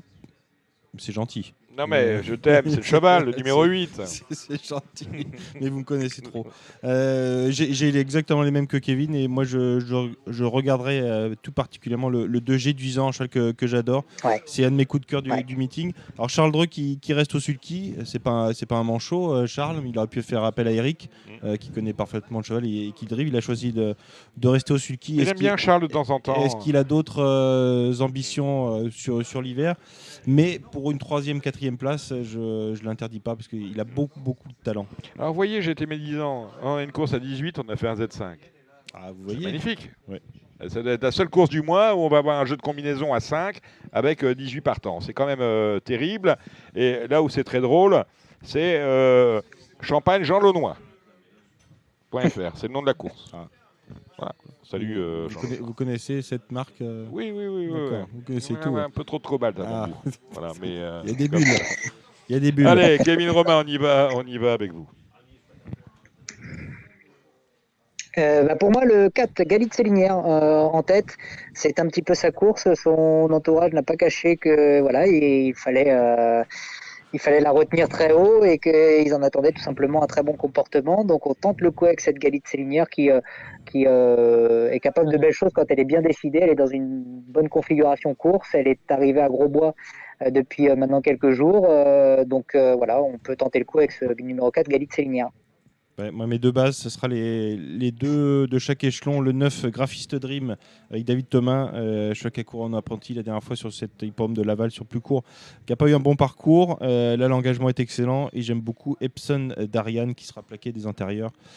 C'était pas si mal à plusieurs reprises. Il n'a pas une grosse marge, mais avec le bon parcours, je suis sûr qu'il va finir dans les 3. 9 et 18. Le prix Paris. Et attention à Héros de Ludois qui a gagné à plus de 100 contre 1 la dernière fois en étant déféré des 4 pieds et il va peut-être essayer de remettre ça Cyril Chenu avec son pensionnaire. La finale régionale des 4 ans, c'est le prix Pariteur, c'est la 3e. Rapidement messieurs parce que les galopeurs nous attendent. La 3e, pour moi, les 4 chevaux des 25 mètres, 10, 11, 12, 13, me paraissent être des bons points d'appui et devraient tailler les premières places dans cette épreuve. Intouchable 12, s'il lutte pas pour la victoire, il sera quand même assez décevant sur ce qu'il a montré de mieux. Au premier échelon, on peut penser à Gabi. Moi, j'aime bien Idéal de Castel. Je crois qu'il est arrivé chez la famille Chavat. S'il reste sage, il peut brouiller les paires. La quatrième, c'est la finale régionale des 5 ans. C'est un Z5, ils ne sont que 14. INMI, c'est peut-être pas mal ça. Il y a longtemps qu'il n'a pas été déféré à la oui, c'est ça. La dernière fois, il était ferré. C'était très bien à Anguin. La dernière fois, il a attaqué un petit peu de bonheur. Il a craqué les 100 derniers mètres entre guillemets. Fils de Burt Parker. Tout à fait. Mais je l'aime beaucoup. En faisant le dernier kilomètre, il peut être très fort. Kevin Romain. Et j'aime bien Arlequin. Moi, j'aime beaucoup Arlequin. Oui. Arlequin le 11. Ouais, bah voilà, on se rejoint. J'aime beaucoup Arlequin qui, à mon avis, la dernière fois s'est fait un petit peu piéger par Alexandre Abrivard qui était au sulky d'Arid Sassi. Je pense que s'il aurait pu avoir lutte un peu plus tôt dans la course, je pense qu'Arlequin aurait pu le battre à Arid Sassi. Donc Arlequin en tête, bien engagé. Je pense qu'il peut gagner. La bouteille à l'encre, c'est la 5e avec une course au trot monté. Oui, 2 échelons de départ, 2850. C'est compliqué ça. Kevin Baudon. Celle-là, elle est pas piquée. Pas piquée des verres. Voilà. Je tenterai juste le 8 favori jet. C'est incroyable, j'allais dire ça. Favori jet. Voilà. On a l'impression que c'est beau. C'est beau les courses. On a l'impression que c'est écrit qu'il allait gagner. L'engagement est bon, hein, c'est le cheval de la famille.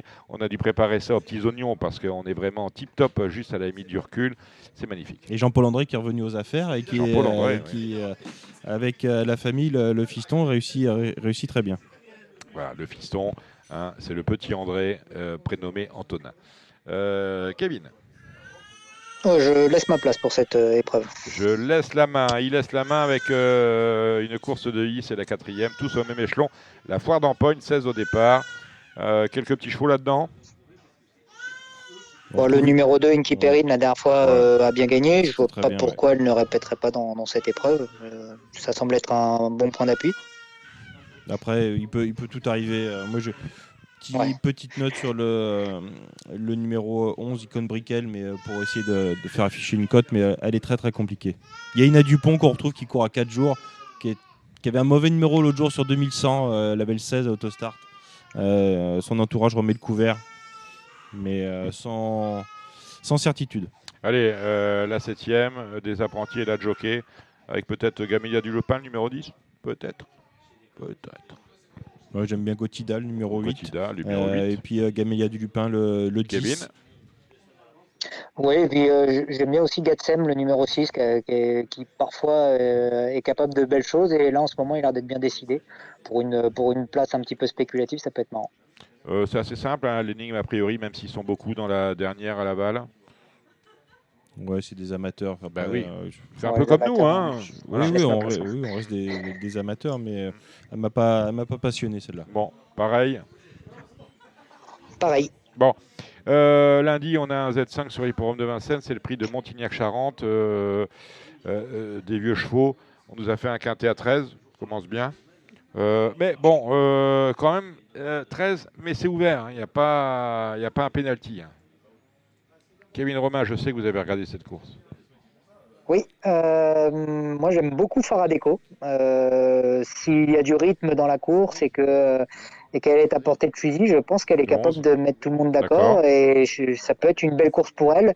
Et ça serait très sympa en plus pour son entraîneur Alexis Garando de gagner cette course parce que je crois que ce serait son 100e succès en tant qu'entraîneur. Ah, très bien. Donc voilà, il lui a fait vivre de belles choses cette Faradeco. Elle mériterait de revenir encore sur le devant de la scène parce qu'elle a réalisé une très belle saison encore une fois. J'aime bien Diego de Cao, le numéro 6, qui la dernière fois a été très bon. J'aime bien Finn Collin qui va plus tarder à refaire parler d'elle, le numéro 4. Attention à Olois Eka qui retrouve l'entraînement de Fabrice Soulois cette fois-ci. Et puis Marcello Wibb, le numéro 3, n'a pas été très très heureux la dernière fois. Et puis je retiendrai Epsom Derfray et Évariste Dubourg également pour Epsom Derfray. Il faut qu'il rassure un tout petit peu par rapport à ses dernières sorties. Et Maryse Dubourg, normalement, est un bon cheval, mais il y a quand même une sérieuse opposition, je trouve, dans ce quintet. Et le mot de la fin sera pour Kevin Baudon. Ouais, je pense que si on commence ces jeux avec l'As Always the K et le 3 Marcelo Wib, je pense qu'on sera bien. Derrière, il faut en mettre plusieurs. Alors, Finn Collins, je la mets pas en base parce qu'elle est trop intermittente. Elle est capable de faire des blagues, mais je prendrai que 2 bases et j'en mets 5-6 derrière, dont Finn Collins, Elite de Giep pour la cote. Je suis d'accord avec Kevin sur Diego de KO, Emsom d'Airfray et Faradeco. Ah ben voilà qui est dit. Écoutez, messieurs, j'ai passé un bon moment. 1 heure pleine avec Gabi Gélormini, Kevin Baudon et Kevin Romain. On va maintenant passer, messieurs, au galop. On va dire un petit mot d'Auteuil. On a un Z5 sur l'hippodrome d'Auteuil ce samedi. On va peut-être revenir sur les 48 heures de l'obstacle ou 24 heures. On ne sait pas trop finalement. Ils sont là. Ce sont les maîtres du galop. Morgane Reguera, Cédric Philippe de Paris Turf, Benjamin Brémy de Paris Turf. À tout de suite. Marre de parier sans jamais être récompensé ? TheTurf.fr est le seul site à vous proposer un vrai programme de fidélité, accessible à tous et quels que soient vos types de paris. Rejoignez-nous dès maintenant sur TheTurf.fr.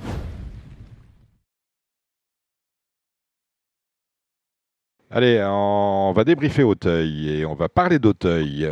Débriefer Auteuil avec les 48 heures de l'obstacle qui ont eu la semaine dernière. Auteuil, c'est demain avec un Z5 et j'ai plaisir à accueillir Morgane Reguera. Salut Morgane. Bonjour tout le monde.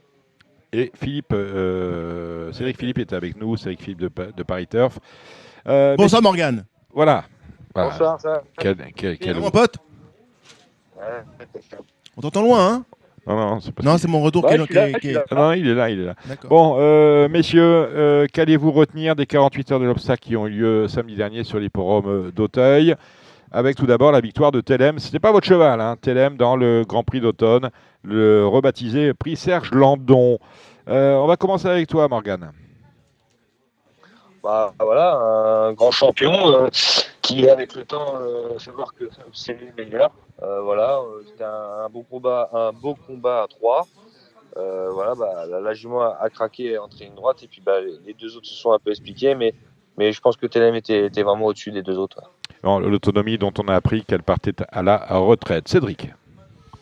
Ce que j'ai retenu du week-end, on parle de Telem, là, parce que c'est pas votre choix. Ouais. Non, je pensais objectivement qu'on allait avoir une stratégie, qu'on allait un petit peu plus phosphorer dans la team Nicole. Je pensais que Bertrand allait marquer Telem. C'est-à-dire que... En fait, c'est Telem qui s'est retrouvé dans le rôle de la pique crevée. Il ne s'est pas occupé de la course. Voilà, il a une course sur mesure, on a fait un peu le travail pour lui, alors que je pensais qu'on allait plus faire dans l'autre sens, mais non, le cheval était exceptionnel. Pierre Dubois a monté une maîtresse course, et le cheval était remarquablement bon. Voilà qui est dit. Le combat CRS, Saint-Donat, Morgane. Complètement au-dessus des autres. Il a gagné du départ à l'arrivée. Il a fait une petite faute ou deux là, qui aurait pu lui coûter cher, surtout là du tournant, mais complètement au-dessus des autres.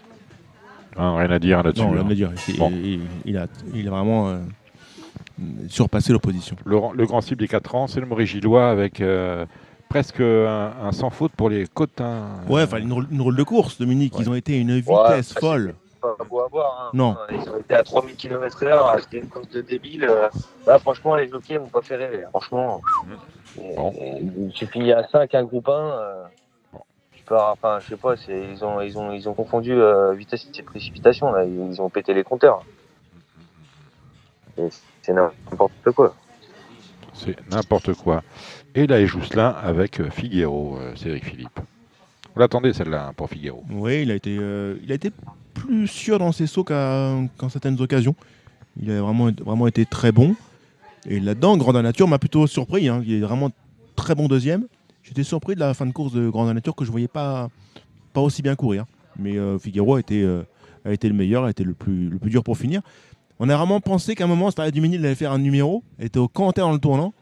Et peut-être qu'elle n'est pas encore réglée pour faire ce genre de distance, mais elle a eu un passage de classe. À suivre pour le grand cycle alors?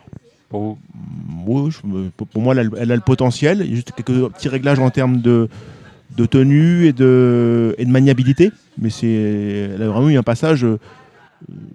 C'est assez rare à ce niveau-là, sur cette distance-là, d'avoir autant de gaz dans les tournants. Ouais. Morgane. À mi-tournant, elle est complètement au-dessus des autres. Et puis, sauter double barre, elle est un peu restée là. Donc, Après, oui, grandeur nature, on l'attendait pas. Elle fait un peu la surperf.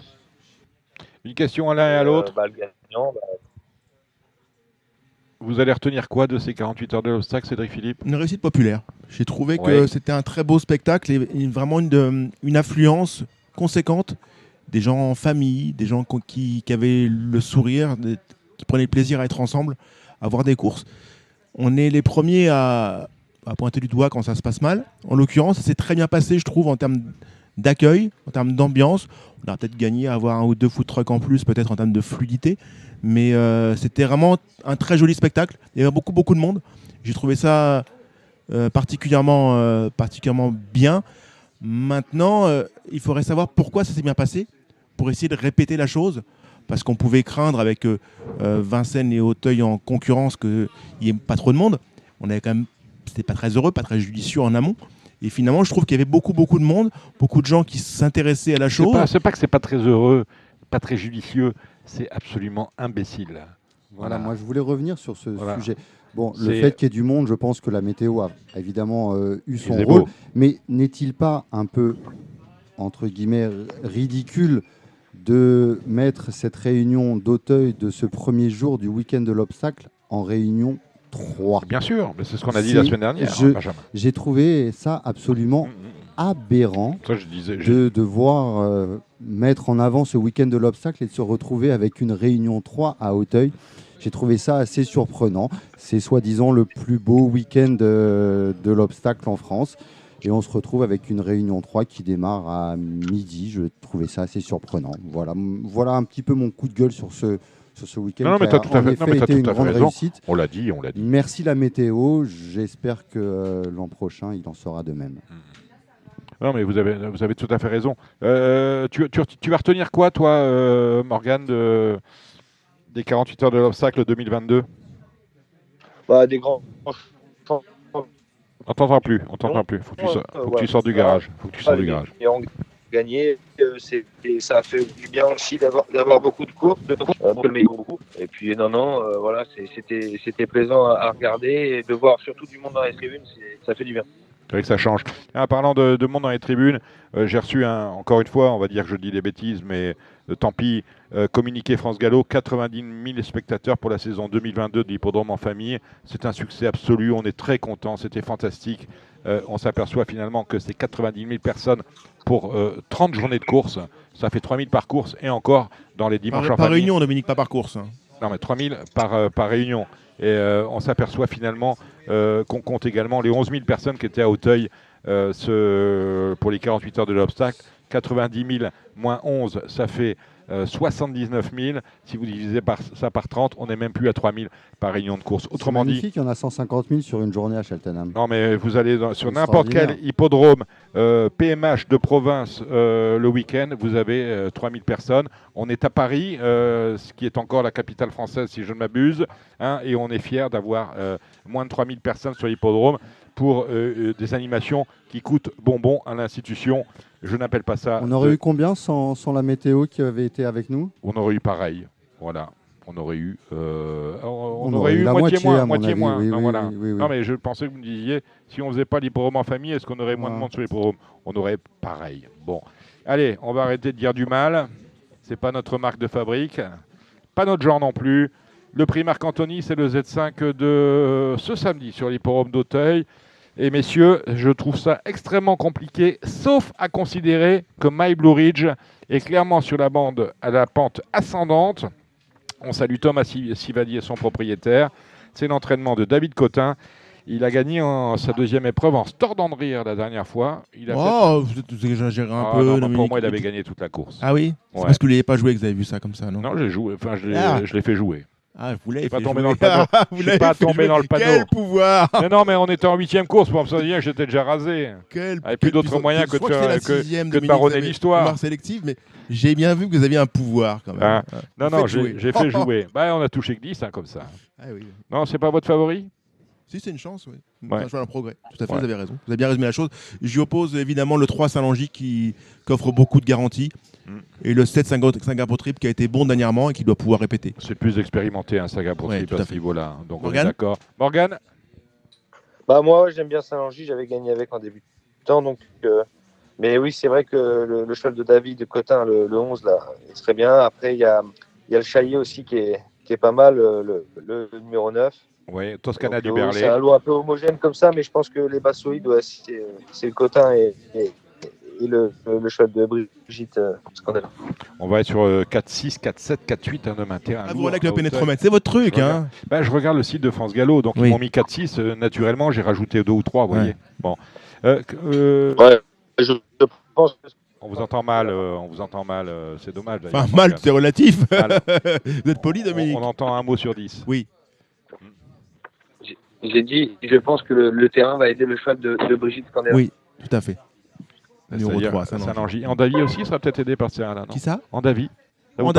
Andavi, j'ai fait un pari, je l'ai mis en tête, mais c'est vraiment une pure spéculation.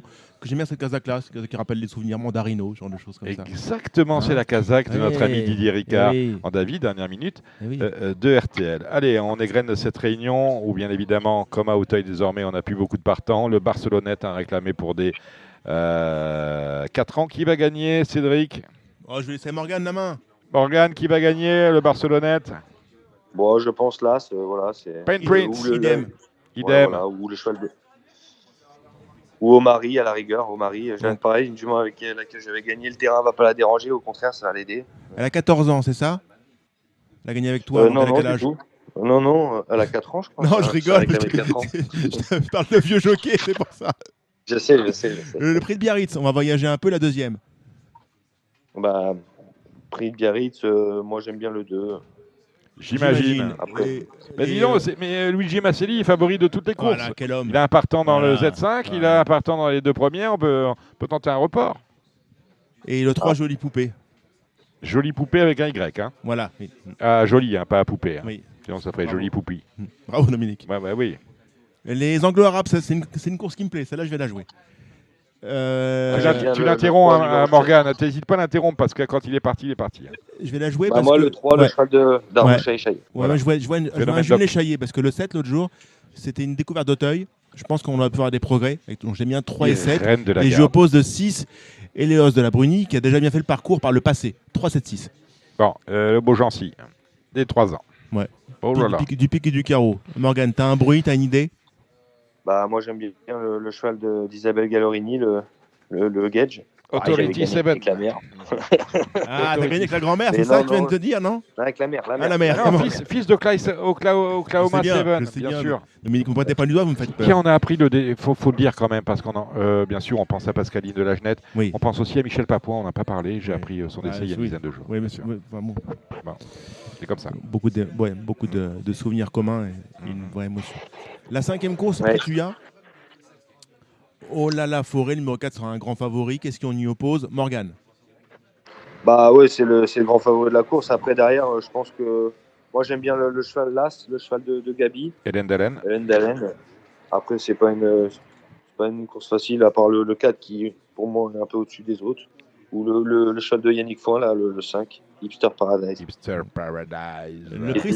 Le prix Citage, un groupe pour femelles, une course un peu préservée pour celle-ci.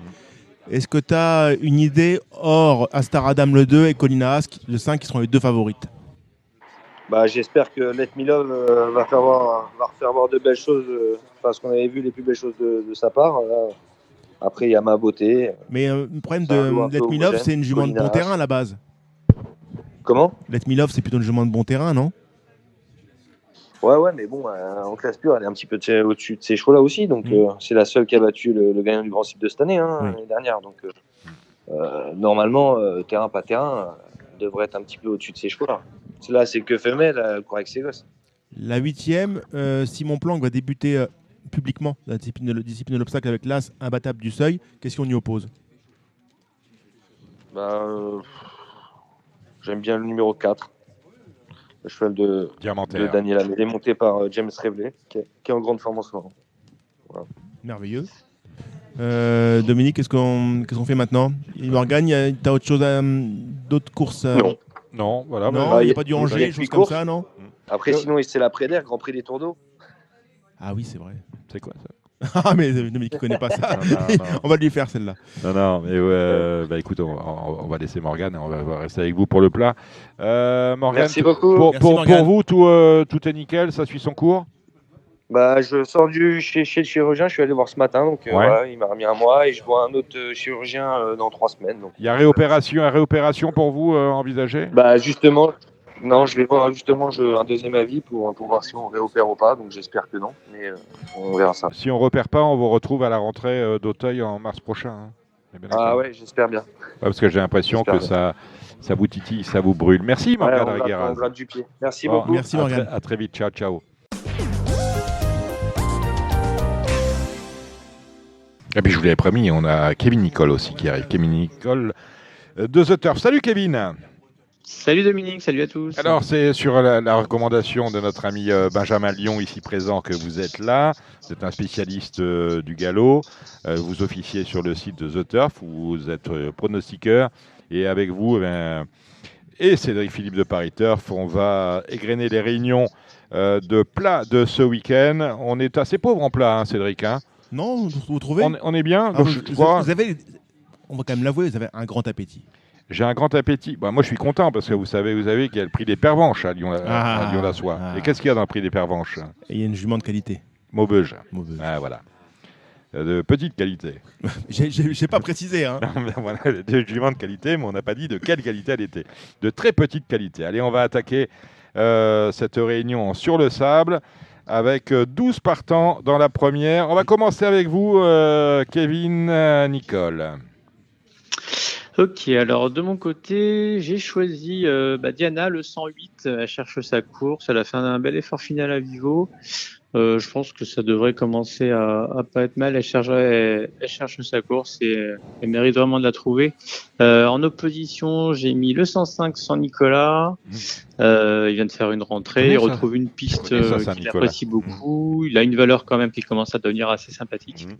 Donc ça devrait être bien. Et j'ai mis aussi le 107 Étion qui va aller devant, qui vient de gagner, qui est même pénalisé, peut encore jouer un tout premier rôle. 5, 7, 8 pour Kevin Nicole, Cédric Philippe. Non, moi je veux savoir ce que vous dites sur Saint-Nicolas, Dominique. Saint-Nicolas, on est très, très content de sa course de rentrée. Est-ce que vous serez content demain soir? C'est ça qui m'intéresse. Oui, non, normalement, oui, il va bien courir.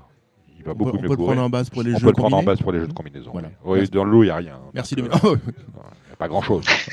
Voilà. Vous avez toujours le sens de la mesure. Merci Dominique. Oui. Le prix de la deuxième, le prix d'Yvonne Lesbain. Non, mais d'accord, vous m'avez demandé à moi, mais moi je vous ai demandé ce que vous voyez, vous n'avez pas répondu. Non. Et alors? Rien. Bon. La deuxième, le prix d'Yvonne Lesbain. Kevin, toujours? Moi toujours, j'ai juste tenté Momour qui avait gagné sur ce parcours en début d'année. C'était pas si mal la dernière fois parce qu'il a eu un parcours assez compliqué. Il est globalement régulier. En haut de tableau, ça me paraît plutôt pas mal. Donc j'aime bien. On peut lui associer Vipke qui est plutôt régulière en ce moment et qui doit pouvoir finir par gagner son handicap cet hiver. Moi, je le numéro 3, la Cuyout, qui doit être aussi la préférée de Benjamin Bramy. Benjamin Bramy qui a officié dans Paris Turf. Je vous invite d'ailleurs à acheter le journal. Salut Benjamin, il est là, Benjamin. Hein. Voilà. La troisième, le prix des pervenches, Dominique. La plus belle course de la soirée. C'est la plus belle course de la soirée. Voilà. Faites attention, Kevin Nicole, faites attention à ce que vous allez dire. On vous écoute. On va s'appliquer du coup. J'ai bien aimé la sortie de Miss Owenka la dernière fois, mais j'ai mis en tête le 301 Vedamia. J'ai pris un petit risque. Elle débute sur le sable, donc tout porte à croire que je pense qu'avec ses allures, elle devrait pouvoir s'en sortir. Et bon, c'est bien que Francis Graffard, il aime bien amener ses chevaux à Lyon pour leur faire gagner leur course, donc ça peut très bien tomber sur elle. Donc avec elle, j'ai mis le 3, Miss Owenka, pardon, et puis As-3, ouais. Quoi d'autre? J'ai mis la débutante d'André Fabre également, Heron B, donc on va voir, hein, mais bon, on sait jamais. J'ai bien qu'il débute pas en province, généralement avec des chevaux qu'avance. On va le virer, il n'a pas mis Maubeuge. 308. Pas mis Maubeuge. 308, Miss Manza. Il n'a pas eu raison de ne pas mettre Maubeuge? Si, c'est pas pour tout de suite encore. C'est pas une question de temps, c'est une question de qualité, il a dit, hein, c'est une jument de qualité, mais on ne sait pas laquelle. Voilà, c'est un peu le problème. Bon, c'est pas une question de temps, c'est une question de cuisson. Hugo Boutin va descendre de cheval et il nous dira ce qu'il faut en penser. Voilà, c'est tout. On est franchement très perplexe. Bon, et elle va avec les bons de l'écurie. Voilà. À la piste. Les accompagne jusqu'à la piste. Allez, la 4e, une classe 3 pour des 3 ans. On reste avec vous, Kevin. Elle va débuter sur le sable également, comme la graffeur de la précédente, mais la Fabre Syrian Queen, je pense que c'est pas mal. Elle a pas mal couru pour sa rentrée au Mans, donc du coup, elle mériterait bien de gagner sa course, enfin, parce qu'elle est toujours médaille, mine de rien. Je lui ai opposé le 401 d'Alisa, qui vient de gagner sa course et qui devrait pouvoir confirmer assez rapidement. Ensuite pour vous, Cédric Philippe. Ça me paraît assez logique. Voilà, je retiens cette logique. Mais moi, je tamponne pas, parce qu'à Lyon-la-Soie, on peut vite souffrir. Hein. C'est donc, vrai. très, très mesurément, on a inventé les jeux en flexi ou en 50 centimes sur The Turf pour ce genre d'événement. Il faut y aller piano. On met un Méden pour des 2 ans avec Mono 9, Kevin Nicole. On a beau chercher, si ça répète la dernière sortie, c'est penalty de la Réunion à peu près, non? J'ai l'impression. Moi j'aime beaucoup en tout cas. Mais la dernière fois, il a vraiment très très bien fini. Il a donné une belle réplique au gagnant. Donc s'il confirme, ça doit gagner. Penalty, Cédric. El Chaco, numéro 8, c'est pas un âne. Hein. S'il répète sa course de début, il peut très bien le faire galoper, voire le devancer. Je suis en train de regarder ça, El Chaco, sur Netflix. La 6e, le prix de Thonon-les-Bains. Juste retenu Kundry, le 604, qui mérite vraiment sa course, qui apprécie la piste lyonnaise. Et c'est dur d'aller contre elle, donc je suis sûr que Cédric Philippe a quelque chose à y opposer. J'aime beaucoup le 5 Embajadores. Encore entraînement Juteau. Isabelle Juteau, c'est une réussite extraordinaire. Hein. Monté par Richard Juteau, qui est intemporel. Hein, voilà, un jockey d'expérience s'il en est. Voilà, c'est ce que je pourrais lui apporter pour lui opposer. D'accord. La dernière, le handicap pour des 3 ans. Et on y va avec vous, Kevin. Moi j'ai tenté le haut de tableau avec la Volmer Tafser qui vient de très bien gagner sur ce parcours-là. C'était à réclamer certes, mais elle a fait quand même avec la manière. Je trouve qu'elle est bien placée en haut de tableau et je lui ai opposé le 2 Agourey qui a bien couru sur le gazon lyonnais la dernière fois, qui doit pouvoir confirmer. Et on rajoutera peut-être Arturo le 6. Ah ben voilà qui est dit. Pas mieux. Pas mieux. Ah bah quand il dit pas mieux, c'est que vous avez tout dit, Kevin Nicole. On va ranger dans le terrain lourd, hein, sans doute. On donne un cheval par course, on fait un peu dynamique. Ouais. Hein. Ping-pong. Voilà. Kevin, jouer au ping-pong avec Kevin, avec Cédric Kevin, Philippe. tu fais le numéro de course impair, je fais les courses paires. Tu prends la main sur la première. Voilà. Sachant que j'ai fait que les courses de plat. Tu as fait que les courses de plat. Ça tombe bien. Il en donnera 2 dans les courses d'obstacles. Allez, la première, Kevin. Alors de mon côté, le 102, Saadi qui vient de gagner, qui peut confirmer. Le 4 Belon. La deuxième. 208 Colonna Vittoria. Kevin. Chez moi, 202 Albright qui a très bien fini avec Clairefontaine. La troisième, Kevin. J'ai rien. 302 Paré. La quatrième, Kevin. 401 National Dance qui redescend de catégorie. Boum boum boum, le numéro 6. Cinquième, Kevin. On va tenter Angelo Dream, mérite sa course. Donc 4000 mètres en plat, donc que des chevaux d'obstacle. Le 2 Pyriac et le 11 Ervan. Sixième, Kevin. C'est l'obstacle, maintenant, vraiment. Non, c'est encore du plat. C'est encore du plat. Je sais pas. 601 Joliment. 600 Joliment, j'adore ce nom. Joliment. Joliment. Ok. Kevin. De mon côté, je le vale le 2. Après, c'est vraiment de l'obstacle. 702 Espoir du Grillon, 804 Imaco, 906 Fanfaron spécial, qui aurait d'ailleurs pu être nommé pour certains de nos collègues. Eh ben voilà qui est dit, on a fini. C'est fantastique. Bordeaux. Qui est Bordeaux Il n'y a pas Bordeaux? Non, il n'y a pas Bordeaux. Un petit peu Bordeaux quand même. Ah, Bordeaux-le-Bouscat. Dominique, Bordeaux-le-Bouscat. Kevin, première course, tu prends la main, j'enchaîne, deuxième, on fait ping-pong. Allez, ping-pong. Allez. C'est l'obstacle la première. Sur le plat, tout pareil. T'as fait que le plat? Non, c'est le plat la première. Non, Tech the Risk, 107. Ah, je suis rangé. Oh là là. 107 Tech the Risk. Deuxième, c'est du plat? Ouais, deuxième, c'est du plat. Et il y a le 14h qui a très bien gagné en début de temps. Idem, 203. Troisième, c'est de l'obstacle, 307 Fantastique Sivola. Quatrième course, plat. Non, obstacle, 411 Bacala. Cinquième plat. Ouais, cinquième course, plat, 504 Libre du Baoui. Idem. J'adore, qui Étoile. est meilleur sur plus long, mais qui doit finir par gagner son livre. Sixième course. C'est cool. C'est pour toi. 608 Nems Island. Très bien couru dernièrement. Kazakh Mulryan. Enfin, Kazakh Mulryan. Oui, Mulryan ou presque. Voilà, mais très très bien dernièrement. 7e course, c'est du plat. 7e course, 703 Guccio qui débute handicap, qui est très régulier, c'est un guillemin, on y va. J'y oppose 3 numéros, je crois que c'est une course à jeu combiné. Le 6, Jubilé, le 9, Noir Désir et le 10, Chalaoué. 8e course, c'est de l'obstacle, 805, Euclide, Demra. Et 9e course, c'est du plat. Je te laisse la main, tu vas finir. Ouais, avec Falcon Run qui vient de s'envoler, pénalisé de 2 kilos pour ça, mais ça peut confirmer. Oui. Et je lui oppose le 909 African Grey qui vient de bien finir. J'ai les mêmes que toi, c'est très inquiétant pour ta santé mentale. Ah bah justement. Bon, quelle note on lui met, Benjamin Lyon? Allez, on va lui mettre un petit 8 pour démarrer, un petit peu plus de dynamisme pour les prochaines fois et on sera au top. Non, 8 sur 20 ou sur 10? Sur 100, il a toujours noté sur 100. Il a toujours noté sur 100. Non. On vous met 11, un peu plus de dynamisme, mais c'est normal, il arrive, il est loin, il est près de Poitiers et tout. Il est timide. Non, mais la prochaine fois, vous désinhibez et ça va le faire, mon cher Kevin Nicole. On vous retrouvera la semaine prochaine. Allez, cette émission s'achève. On remercie tous ceux qui ont participé, à commencer par notre invité Gabi Gélormini, les trotteurs, Kevin Baudon, Kevin Romain du Parisien aujourd'hui en France, Kevin Baudon, H24 et Kylian. On remercie Kevin Nicole qui était pour la première fois avec nous, The Turf également, Benjamin Lyon. Salut Benjamin. Merci Cédric Philippe de Paris Turf. Et on remercie également pour sa présence, je n'irais pas dire passive, mais en tout cas sa présence amicale. C'était Benjamin Bramy qui était avec nous. On salue ceux qui sont là habituellement. Jonathan, bien sûr. Nous avions Gilles Goizouet, l'écurie costarmoricaine. Vincent Mutrel, l'homme de Deauville et de Canal Turf. Et notre réalisateur, évidemment, comme chaque vendredi, était Samy Boisin. On vous retrouve même endroit, même heure, la semaine prochaine pour de nouvelles aventures. Ciao, ciao. Ciao. C'était l'émission Radio Balance. Transformez les conseils des experts en gains grâce aux 150 € de bonus pour l'ouverture de votre compte theturf.fr.